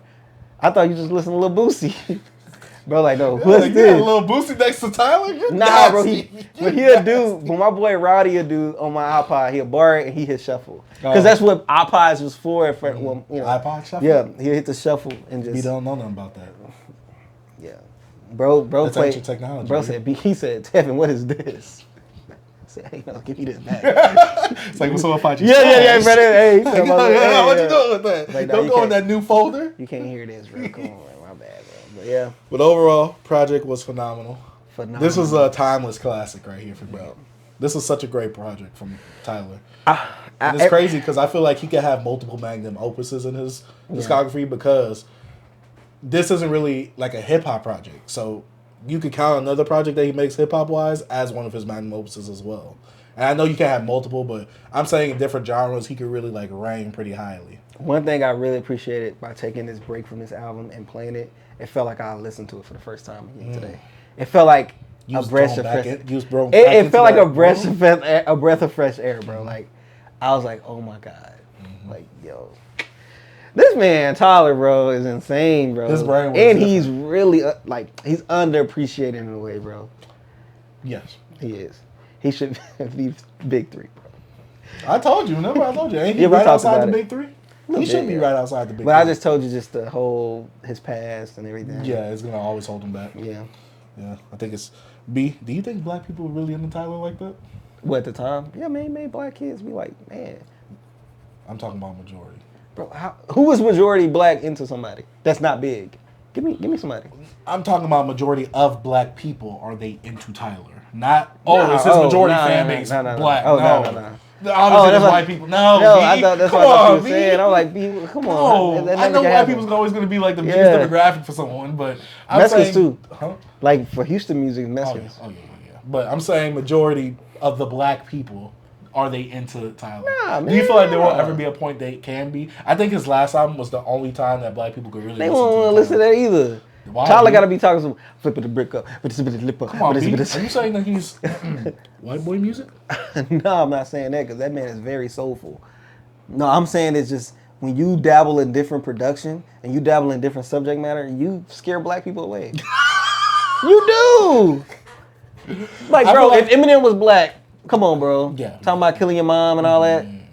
I know what you mean. I'm just messing with you. Yeah. It's just one of those things where it's like, dang, like white people really F with Tyler. Yeah. I wish black people would more. I feel like only the alternative black people are black hip hop heads F with Tyler. Yeah. I just wish that majority, especially would listen to his last project at least.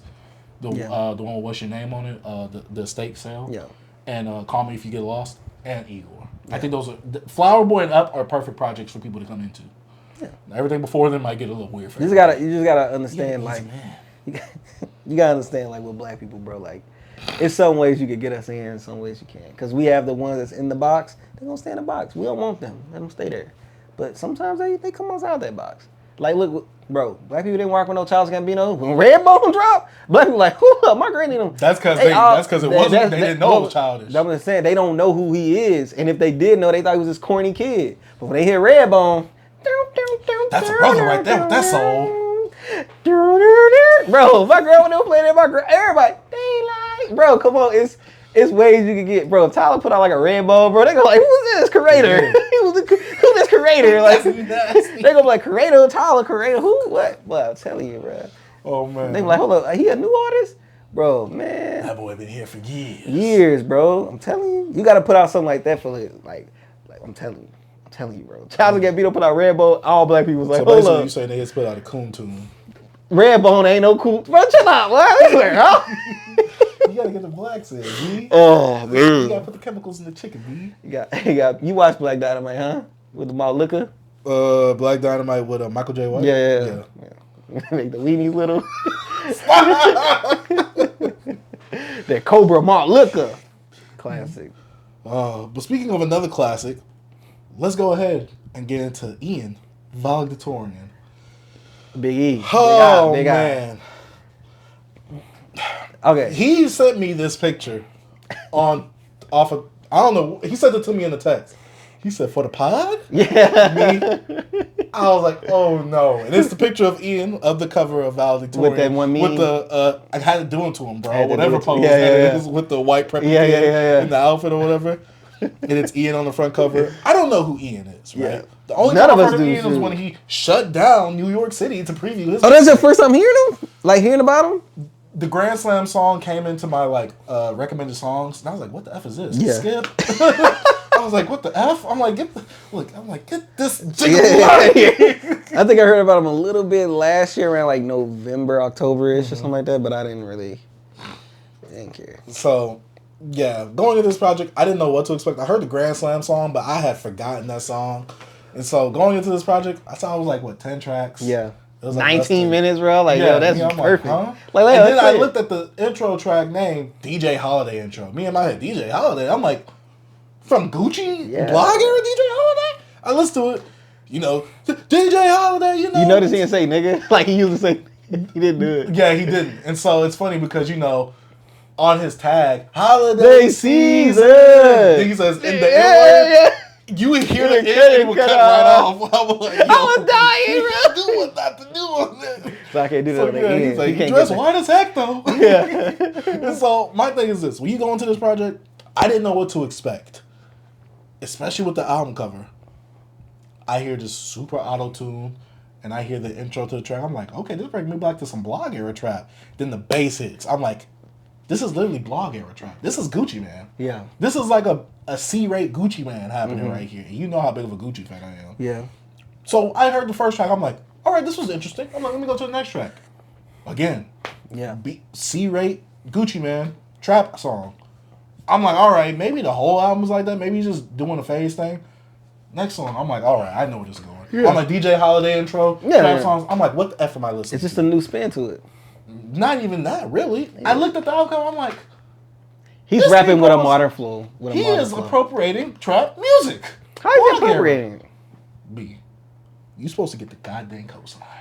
What? The goddamn cosign. Nobody need no cosign. For me, you do. For Gucci Man. This guy right you here. know Gucci Man's one of my favorites. It don't need anything. Let's not do that.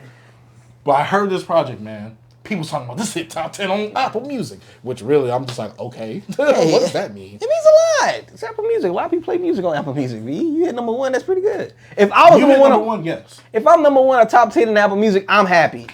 If we hit top 10 in podcasts on Apple Music, on Apple Podcasts, you ecstatic? Yes, we're hyped. I'm posting that joint everywhere. Yeah, but podcast sales are way different compared to Apple sales. What I'm just saying. Okay, but going it's back a good feat. No, it's not. Not when you're a plant. We gonna see. So, heard the project, man. Heard it, I'm like, okay, I gotta get out of my head who this guy looks like based off this album cover. Because I really never see anything about him.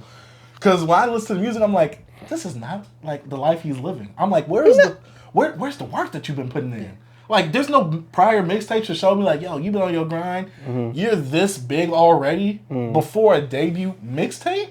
You only had about a few handful of singles out. Who is this kid? He's not that big, though. He's not in retrospect to everything. Yeah. But in terms of, like, him having this much hype, it's very impressive. Yeah, we about to make him big. Everybody talking about it now. That's the whole thing. So, this album is conflicting for me because I get the sound that he's going for. Like you said, it's a more modern sound, flow-wise, on top of, like, some very older produced sounding trap beats. And some of it's obviously modernized and tweaked up to sound good. I'm not going to say, like, these beats are the most horrendous things I've heard, but I got to say that these are, like, some C-rate trap beats. Like, this to me was one of the most uninspiring projects I've heard this year. In fact, just in general in the last 5 to 10 years. This project to me, and I don't expect for him to be the most unique character out there. Yeah, he's young. He might can make some better. We'll get into that later. Yeah. But I heard this and I'm like, what was the point? Like, I was just like, I was flabbergasted from the sound. I'm like, you took this sound and you did nothing extraordinary with it, nothing unique, nothing that told me or made it your own. To me, it just sounded like he was pulling from a lot of things and emulating a lot of things that made him more of a chameleon than it did, like, his own personality or uniqueness. I know nothing about this kid in terms of, like, before this project. Going into this, I still came out not knowing anything. I felt like this was like a cosplay of a trap artist. It just feels so weird. And I know there's some comparisons of him with Yeet, which I've just been made privy to from you. And some of my comparisons I have with him and Yeet, and I know you said that this sounds like Yeet to you. I can see why this sounds like Yeet to you. Both are under the trap umbrella. Production's different to me. Production's different to you? From this album. To Yeet? Yeah. Yeah, I agree. Yeah. But also sound-wise, too, from how they rap as well. I think they flows off. Man. I need to send you like 2 songs. Yeah, I listened to like 2 Yeet albums, bro. This sounds completely different because to me, not this rapping. whole I could put his rapping on a Yeet beat and it won't it's not the same. He will rap just how he rap on this on a Yeet beat. And so to me, you know, when I first heard this, to me, I'm just like, this sounds like C-rate trap music. Like, even back then, if this would have came out, I wouldn't have enjoyed this because to me, he doesn't have as much ability or charisma as someone from that era does on this type of trap beats. There's like characters like Future, Young Scooter, Gucci Man, people who were reigning in this trap bag back then. He's rapping different from them though. It's more modern. He's rapping faster. It's more modern, but it's still monotone the whole way through. It's the same flow. Yeah, but that's what everybody do. Everybody in the mainstream? That's what people, bro. Because I'm just saying, like, to me, this sounds like what they heard, Whole Lotta Red, and he put whatever Cardi was, the basic version. This sound like Whole Lotta Red rapping? No. To me, Cardi reinvented trap music into a different genre with Rage or whatever through Whole Lotta Red. To me, and I've told you this before, Yeet definitely takes from a lot of Whole Lotta Red. And to me, it's like the same side of the coin, but it's 2 different coins. That sounds weird. But I see what you say with the comparisons with Yeet. It ain't deep to me, bro. Like, it sounds like regular whack trap music. All of it does. That Gucci stuff ain't the hardest. Yes, you go back to that stuff, it's whack. It's hard. It's all like microwavable stuff. It's not dope like that. It's some cool tracks there, but like, bro, it's not hard. Yeet stuff, boom. That production hits. Stop that. That production. Boom. Like, bro, it is what it is, bro. It's not that deep. He don't know nothing about Yeet. He don't know nothing about Bro, Yeet. It is what it is. It's simple, same whack rapping. Yeet got they way not better saying production. anything. Yeet got way better flows. Bro, this kid put out one album. I don't know how old he is. He probably got way more to do. Like, Yeet don't sound the same way he sounded in 2021, right? He's a different Yeet now. Correct, but also Yeet didn't have like a particular... I guess my thing is this. With Yeet, we've seen a lot of growth from him. This guy just feels like he's emulating What's the growth something. from Yeet? The new production? Different production. That's a lot of tailored production. What's the subject matter? What's the growth? No. Subject matter is never going to be one of those things that I attack. It depending on the artist. Because Future rap about the same thing. But he has... So what's the growth? What's the growth? Different style of rapping. What's the different styles of rapping that Yeet does? What do you want me to do? Imitate a whole You flow? could. No, I played his newest album and I played some of his older albums. Only thing different is production to me. He rap about the same thing. He's rapping with the same different type of flows. It's nothing crazy. It's no growth. He's not being like, he's not talking about like... Does Yeet not have more charisma than this dude? No. They both whack, freaking monotone. They don't have no more charisma. They both whack. They both are whack. They both whack. They both whack. So that's why I'm like, if you like Yeet, why you don't like this kid? They two white kids. One of them half white and Mexican or whatever he is. What's the difference? If this kid, what's the difference, B? See, you can put Yeet on these beats. You can put this kid on Yeet beats. It don't mean anything. They both whack. They both whack. You just have a bias because you like Yeet more.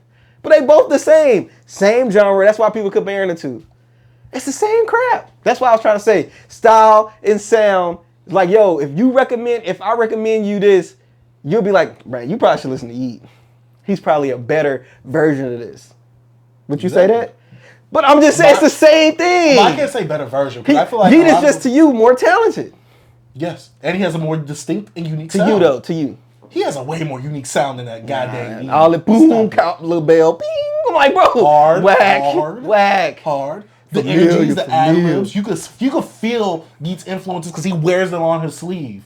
From Playboy Cardi to Future to Lil Uzi to Young Thug. This guy don't run his He does, but he sounds like he's trying to emulate. So what's the problem? What's the problem? What's the problem? I just told you. You just said he was a comedian and he's cosplaying and Yeet doing the same crap. I was almost saying, but he's doing the same thing. You just like Yeet better because he came better.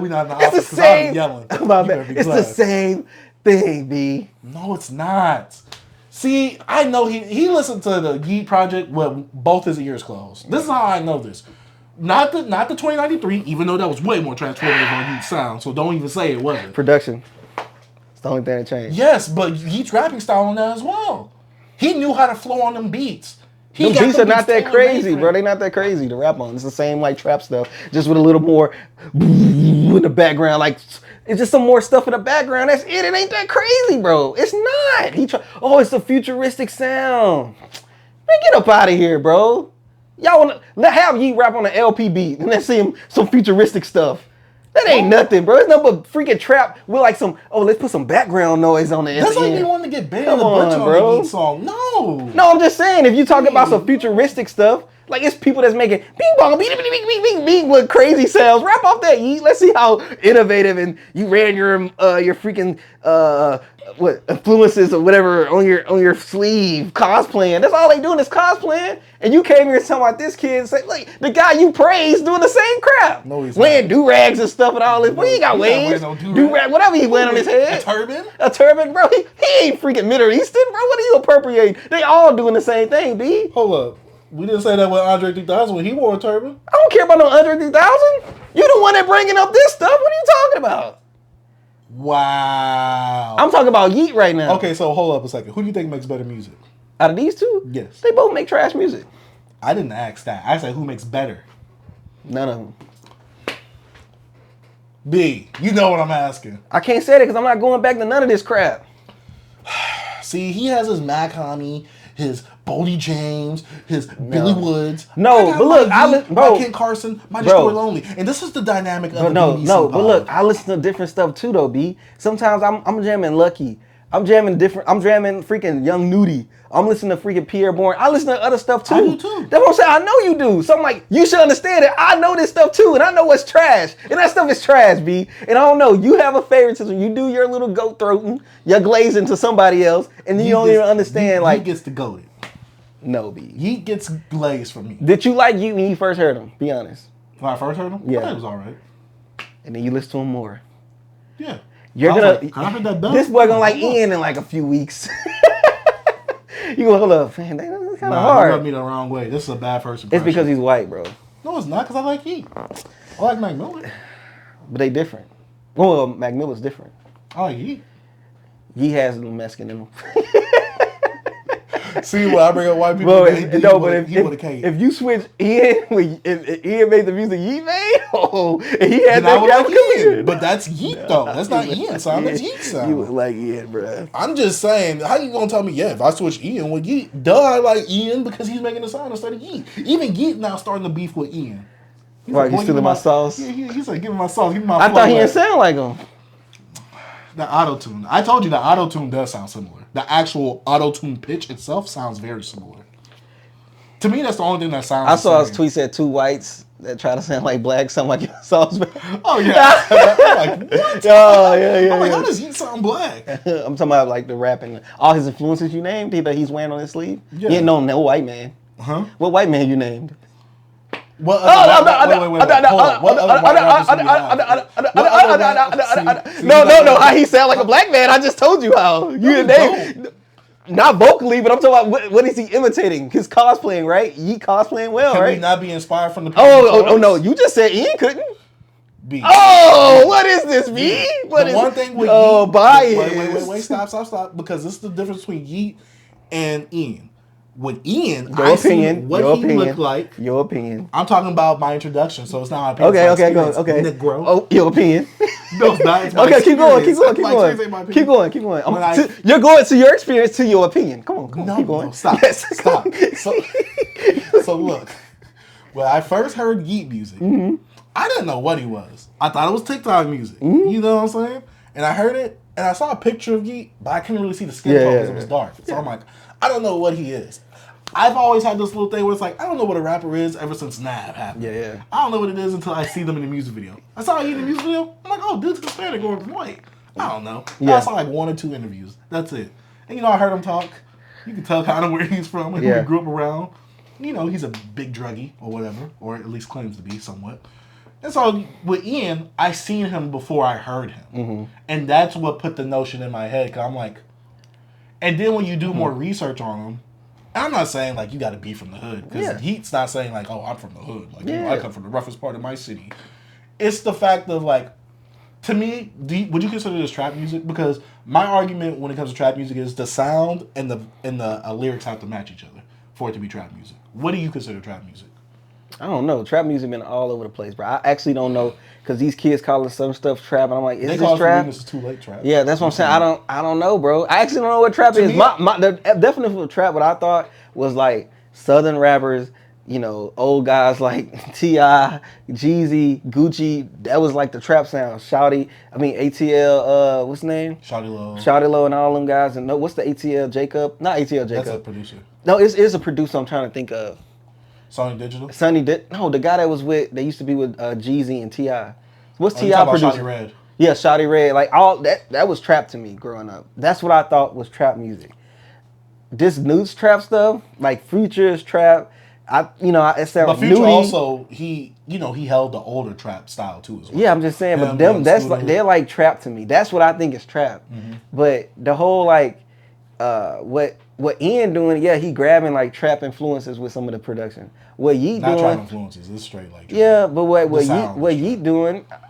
I feel like it's trap, but I feel like it's the rage trap, which is a whole other subgenre or subsection of trap.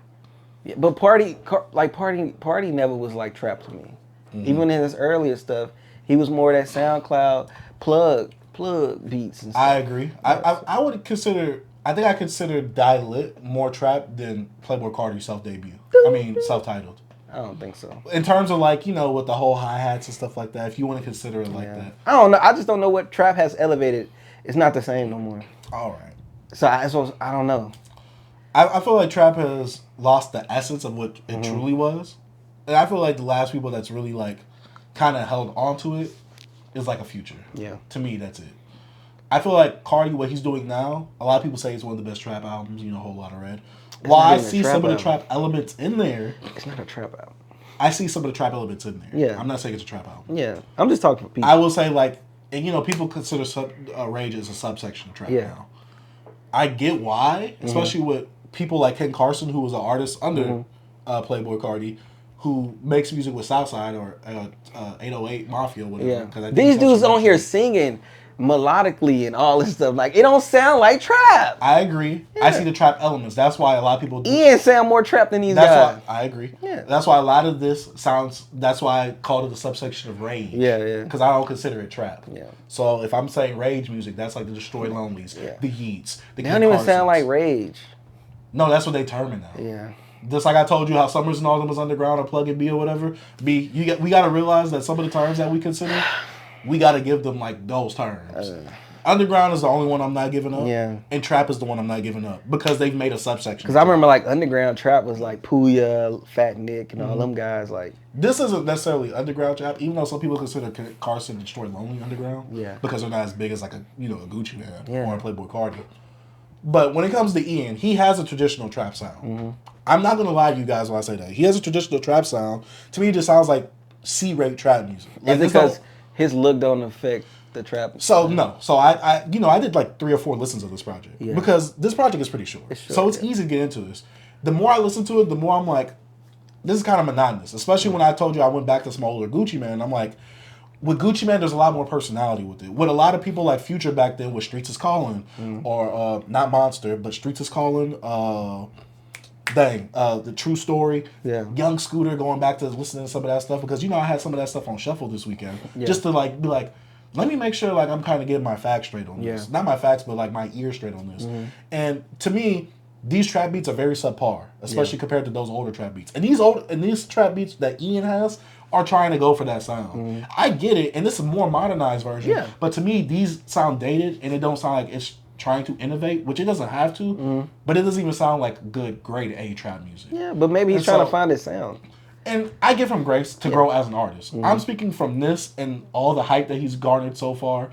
It just seems a bit weird. It seems a bit industry planish because why is this project so big? How is he able to shut down a street in New York to debut his project or to preview it? Because it's just we're older, bro. We're not those kids. We're not, bro. How much we think we don't know what's going on. Them kids probably knew about him. I agree. No, they said they did. They was like, oh, Ian's next up. And I'm like, based off of what though? Like, where's the work? And you gotta understand, it's totally different. Like, bro, from when we came up and listened to people we listened to that was actually in the streets, it's totally different now, bro. These kids are like, it's a whole totally different thing. So that's why I don't think he's like an industry planner. And like, it's just we not tapped in like that. We don't keep up with what's going on. It's other artists right now that they listen to. Like, I work with a guy, he playing somebody. I'm like, who is this? Sound like all the other little dudes. But he's like, yeah, I found him like a few years ago. He's been blowing up. But I'm like, you just don't know, bro. Like, I think we just don't have our ears. It's not to us, bro. Because look, that sound is new to the younger guys that's liking him. That's his sound sounds totally different from Yeet.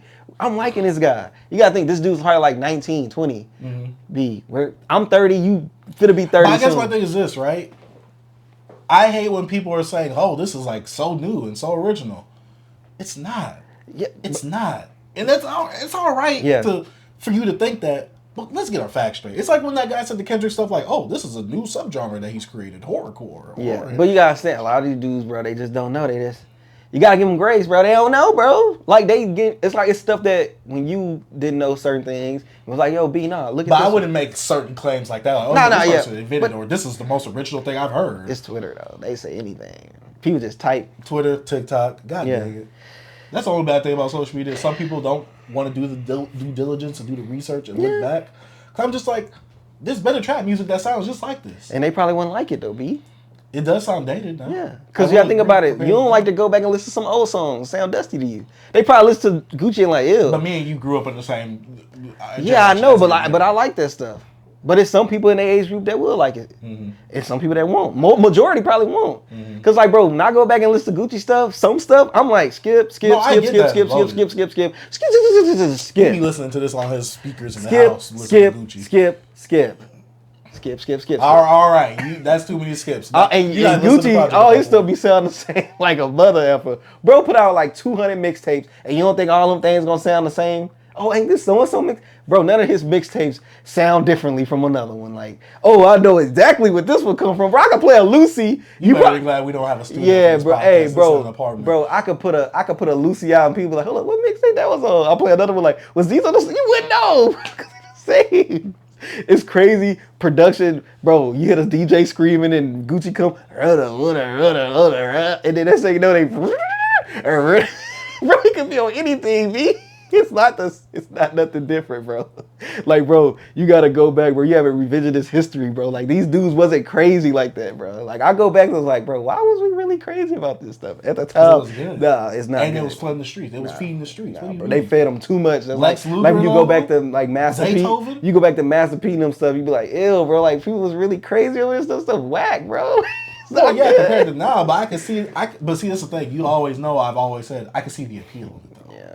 I can see why back Yeah, then. it sound dusty. Like everybody everybody I knew that listened to that stuff all the time wore like freaking muscle t-shirts, drove a little messed up Buick. I'm like, bro, get up out of here, bro. Did you like the Ian project?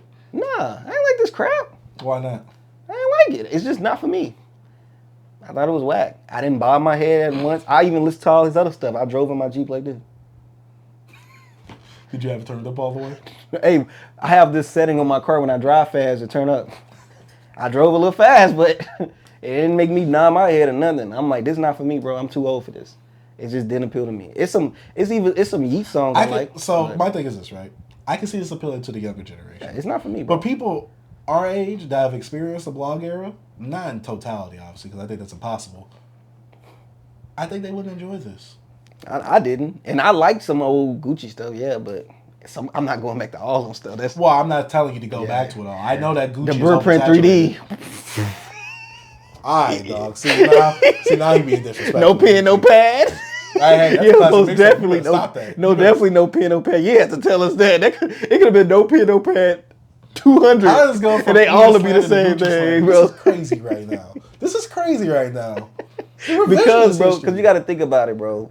We can slander these young kids, but like we can't like just say that what they was putting out wasn't trash as well. Gucci put out more trash than he did good. I'm sorry, and we got to be honest. Oh, I agree. Yeah, okay. No pen, no pad. 99. But if we talking about classic tapes, though. Gucci got classic tape. All right, dog. Give me one. Give me All one real right. quick. No, give me a Gucci Trap tape. God 1 and 2. Trap God 1, maybe. You're bugging. Maybe. I don't even Maybe. Look, either way, what would you give this score? An Ian project. I give it a 0. Bro. So, Not do nothing. you think there's any type? How many letters in Ian? 3? Yeah, 3. I give it a 3. I'll give it a 3. just because of how many letters Yeah. he has in his name. I'm not playing this no more. I played this like 1.5 times. Are you interested to see how his career grows? No. Are you interested in him? No. What about him being from Texas? No. Only thing I'm You interested wanna about him, support I want to like no. I want to support him. I don't rock this, bro. I don't like this. I think it's just some microwavable music. I don't know if you're gonna grow. Cool, you could do that, but other than that, bro, I'm good off you, bro. You just fall into the yeet trash category. It's Boy, like you got yeet, you got trash, you got recycle. Yeah, throw you in the trash, bro. Kick you over there, like we're eating him at. Yeet ain't gonna be nothing in the next 10 years either. Probably less than that. He's just gonna be a fad as well. Just gonna be a fad. This is gonna be the last BBC episode from how he's disrespecting Bro, Yeet. How dare you? Yeet trash, Ian trash, and I'm gonna just keep it like that. Hey, you kids, y'all can have it. This is not for me, bro. I'm gonna review it just to trash it, and you can go back and y'all say, oh, he's just reviewing the trash. That's what I'm gonna do. But I'm also not gonna give him any leeway from trying to claim up like that stuff was fire too. Cause most of that Gucci stuff, No. But Trash he did it come too. out with some heat, and trash it too. Kick that stuff. It's Barsuda. I didn't say every single thing from Gucci was. No, not everything. But I'm talking about his classic tapes. But Ian only put out one project. He might have some classics down the line. How Yeah, many? this project Out of all the is- Yeet projects, how many classes he got? How many classics? Yeah, how many classes Yeet got? 2. He got 2 classics. You say 2093 and Up to Me. so? You say Yeet has classic albums that'll be like a No, I think they're era classics. Like how Acid Rap is a classic from the blog era, or Crit Was Here is a classic from the blog era. Yeah. I think he has an era classic. Crit Was Here was a classic. Ain't no classic. All right, Come dog. on, bro. You just Come saying on, stuff dog. now, Come bro. on, dog. Come It's on, when you man. a fan of stuff, bro. Chris here is not a classic, bro. For him in that era, yes. Nah, bro. But you know what I'm just a talking good about. mixtape that came out. That's all it was. This bro. dude is disrespectful. It's not. It's real talk, bro. Come on, man. I'm a realist. Okay, fine. So Far Gone's a classic tape, right? Yeah, it's classic. You can go back. It's a classic tape. No, Yes. classic in general, or Yeah, it's classic in general. No era classic. You know what I'm talking about. Nah, goddamn. not Chris was here. Nah, it was alright. You disrespectful. I'm being real, and I'm just trying to. People need to stop having this. They think that everything was good in the era, bro. It wasn't, bro. I didn't say everything was good. Nah. When did I say every single Gucci project was good? You didn't say that. I said this sounds like C-rate trap music. Like Gucci sound like C-grade trap music. Well, see, that's the thing. Gucci had some diamonds in the rough. There was a lot of rough, but there's some diamonds. Lemonade? That was a great project. I don't know what you talking What, that about. song? No, the project that the song was on. Rachel Roger Davis Davis versus the State? It was alright. Or the State versus Roger Roger Davis? Davis, yeah. That was like, see. Like how he was on the cover. That's how I'm about to be on this podcast cover, Get up God. out of here, man. I'm tired I of can't this. believe we talked about one of the most goated projects in the last 5 years and one of the most trash projects in the last 5 years. That's life, man. That's life. But that's about it for all the albums that we had to talk about. We go ahead and hit some discussions real quick. What was in the notes? It is, bro. But it's dope. Yeah. We got a lot of content. Hoping to get to the notes. We have the first topic. Soulja Boy apologized. If you didn't hear from the last podcast episode, he was threatening and also making fun of Metro Boomin, saying Happy Mother's Day to Metro Boomin. Man. Metro Boomin's mother is deceased. She died, I believe, a year or two ago. Yeah. Bro sobered up and apologized. Bro on that crack. Yeah, he also threatened 21 Savage as well. He was just going on a tirade. Soulja Boy has just been on this weird spiral down from his investments to his social media antics. Heck, the other day I was scrolling on TikTok. I was trying to make sure our TikTok stuff was all good. Yeah. Make sure you follow us on TikTok. I just saw him on live with random people. Bless you. Oh, thank you. I just saw him on Random live. like fans? Yeah, just random people. Like people you would never know. Never hear I of. should have got on there. I'm going to send you one next time if I remember. Bro, send that to me. I'll get on there. You crack. But either way, I guess Soulja Boy has apologized for his actions since. And he was like, you know what? I'm going to go to therapy. I'm going to do all this. Oh, I don't know why he deleted the post now. Yeah, I'm bro. glad I put the link in He here. got high again. I apologize to Metro Boomin for overreacting over an old tweet. Condolences to his mom. I'm going to seek therapy and anger management. I'm done responding to hate, new or old. And he deleted it and started wilding on live and stuff. I'm telling you, bro. He don't crack. Yeah, I don't know what's up with Soulja Boy. It's like, I don't know. It's just like, where is this going with him? He's a crackhead. Like, he's a legend in hip hop. Not saying skill wise. I know. Yeah, what he did with the whole internet. I was like, come on, B. Yeah, He's whether you like it or not. MySpace legend. I give him that. See, What? He a pioneer, I guess. yes, But yeah, his impact way bigger than Chief Keef's. yes, I agree. Yeah. I don't know why you His said that like influence, I was about to disagree. his influence is still here. Yeah. Either way, Chief because Keef? you just try to say that. Who you trying to trigger here? No, bro, nobody, baby. You You trying to trigger me. attack me? What are you talking about? He said, yo, somebody attack me, bro. Why you looking at dress on me, B?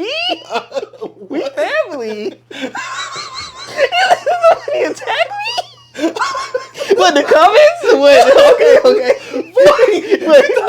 That's what the ski mask gonna be broad daylight. I got a family. I got a family. Take that plan. Oh, Ghostface, bro. I told you I got a family. Take that plan, please. Oh, No, my I'm talking about the comments. Okay, yeah. Somebody, yeah. These niggas always taking us in the comments. You talking about now you taking it up here out of context like Twitter now. Yeah, bro. But nah, bro. Like you gonna have some good on your You said TV ain't got no influence. That was you, wasn't it? I'm reporting your page. What you doing? No, bro. No, but in the comments, I will be getting attacked, bro. But No, it's yeah. fine. I mean, it's we fine. both gonna get Yeah, attacked facts, from bro. so. Yeah, bro. We always do, bro. I love it.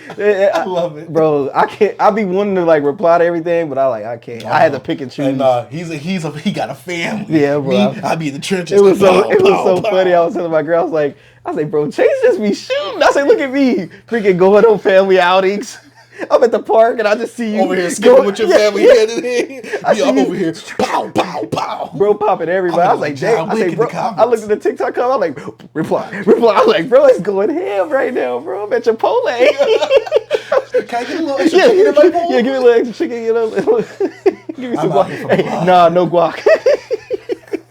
Bro, I was dying that day, bro. I was dying. Oh my god. But nah, bro. Soulja Boy is just. He's on, like you say, he's spiraling. I think he's been doing it for the last 10 years, bro. Mm-hmm. Like the whole him saying he from the hood, and remember that dude he went and on the live and dude pushed him off of him and all this type of stuff. Like Soulja Boy, I just think he's a crackhead, bro. I keep saying it. I think he on drugs or something. Is he spiraling like Cat Williams was at one point? Cat Williams was wilding and choked out by 12-year-olds and stuff. Like, bro, they're trying to have revisionist history on that. Like, the was never on drugs. Nah, brother man. Yeah, brother man. But it's crazy because. Man, I don't know. Was he on drugs? You gotta be beat. You get choked up by 12-year-olds. Why was you at a middle school? How you end up in that? You in a middle school like playground, like. Come on, B. Bro, hop the fence and went over there. You got beat up at the middle school playground. That's supposed to be the other way around. That's a big 12-year-old, B. You know Cat Will like this tall, bro. Yeah, Cat Will. Bro, that was the wildest day on Twitter in my life, man. Cat Wheels. Here, all everywhere. You think Soulja Boy would ever end up like that? Yeah, bro. I don't wish harm. We don't wish harm over here. Bro, Soulja Boy find his way get choked out of the middle school playground. It's crazy. Oh, my gosh. Oh, man. Oh, my God. But nah, Soulja Boy need to get his phone taken away from his freaking Twitch account. He needs to actually seek therapy and take what's happening in therapy to heart. One of my favorite clips ever from Soulja Boy when he was on Twitch and he had his music on. I think I turned that music down. No, I turned my music down for nothing and turned it back on and boom. It's like so loud. You couldn't hear anything. You know what I'm talking about, me? The music was so loud, bro. I think he cursed the person out. He cursed him out. He cussed him out. Turn it right back up. It was so loud. You couldn't hear anything. It was so loud. Yo, Soulja Boy is legendary, bro. He has so many moments, bro, from the storytelling. From Drake. Like, Soulja Boy has so many iconic moments in hip-hop. So many iconic moments, bro. Oh my God, bro. And I feel like he feels like he need one each year or so, every 2-3 years, so he has to come back. Yeah, but doing it like this is, like, memeing and trolling kids is cool, but yeah, doing this to someone else that's in the industry too, that you could probably easily get in contact with. Yeah, like, you don't do that. And then, but also, like, you took it too far. Yeah, you don't do that, bro. Like, dude, like, his mom? Yeah, his mom. Like, make fun of Metro. Make fun of him all you want. But you don't go to the mom, bro. Yeah. Like, especially she passed away. And that's more. To me, that's way further than what Drake takes it in the beefs. Yeah, like, it's like mentioning the wife's name, and not even in a malicious way, even though you doing it, to kind of trigger. Bro, something might get happen to him talking about somebody's dead mom, bro. Like, bro, you don't do that, bro. You better be glad that no one else that really rides Metro's like, yeah, bro. Hold on, bro. Yeah, bro. Hold on, let me find the. I need to find the freaking pod knows. I always lose it, B. Dagger. Yeah, man. That's all what we have to say on that one, though, really, though. Like, it's like just Soulja Boy. Yeah, bro. Stop. Get off the glass, bro. Chill out, bro. You know that's what they call that pipe. No, I didn't. You didn't know that? I never heard that. Never heard that? You know, listen to Channel Orange. Oh yeah, I have. And he said, "It's smoking that glass." You really got straight on that part of the album, didn't you? No, crack rock. Sucking and jiving. Still in there robbing. Trying to get that fix that you're looking for. Nah, but I first heard that saying on like on New Jack City. Yeah. The glass man, it just keep calling me. Look. The boogie, the crack keep calling me. Oh man. But all right. We can say that last topic for the next pod. All right, because this pod has ran way too long as it is. We had a lot of music to talk about. Yes, bro. This is going to be a heck of a pod to edit right here. Next podcast, we'll touch on the topic. We're not going to say it now because then people might be like, hey, why didn't y'all talk about that? Yeah. We'll save it for the next one. We'll make sure it's still there. Oh, but man, this was a fun pod. We had so many reviews. Oh, my God. So many. Oh, my God. We playing that Soulja Boy clip, though. I got to show it to you. And it was something else we said we were going to do after the pod. I said I'm going to listen to. Igor? Nah. We said we was gonna go back. I'm gonna show you something. I was supposed to show you something. I don't remember now. Oh, yeah. We said we was gonna forget. Oh yeah. I said I was gonna put it on the notes. It's the pod juice, B. Yeah, bro. That's been about another episode for Beyond Beats and Culture. Let us know what you think about this in the comment section down below, wherever you're watching or listening to this podcast, which you can watch and listen on Spotify and YouTube, where you can watch and or listen. I don't know if you got YouTube Premium or anything like that. Right. But you can also listen to this podcast on Apple Podcasts, Google Podcasts, if that's still up, and whatever other podcast services there are too, like Amazon Music. Make sure to leave us a rating. Like the video if you're watching on YouTube. Leave a comment on Spotify and rate the podcast 5 stars on Spotify or Apple Music. Shout out to everybody who's been showing support. 5 of those things. Just like what can you say? How many I got in stock? 1, 2, 3, 4, 5 plus 5 or something like that. Bro was going in on this. Bro going in on. They not like us. Oh man, do you have any other words before we end out the pod? Hey man, stay away from the glass, bro. I'm telling you, especially you, Soulja boy. You wilding out here. Don't be telling people that stuff about their mom ain't passing. But other than that, bro, really great pod. Come here every Monday and just be dying, bro. Usually when I leave here, my head hurt from like laughter or like something wild you said. I'm like, but today I got a clear head. Gonna go in the car and jam that Igor, bro. But other than that, y'all guys have a great night, a great day, a great morning, whatever you doing while you listening or watching this. You know what I'm saying? Yeah. My name is Chase the Dark Sage. And I'm T. Peace. Hold up, bro. I gotta find that freaking video, bro. Soulja boy is crazy. Oh man.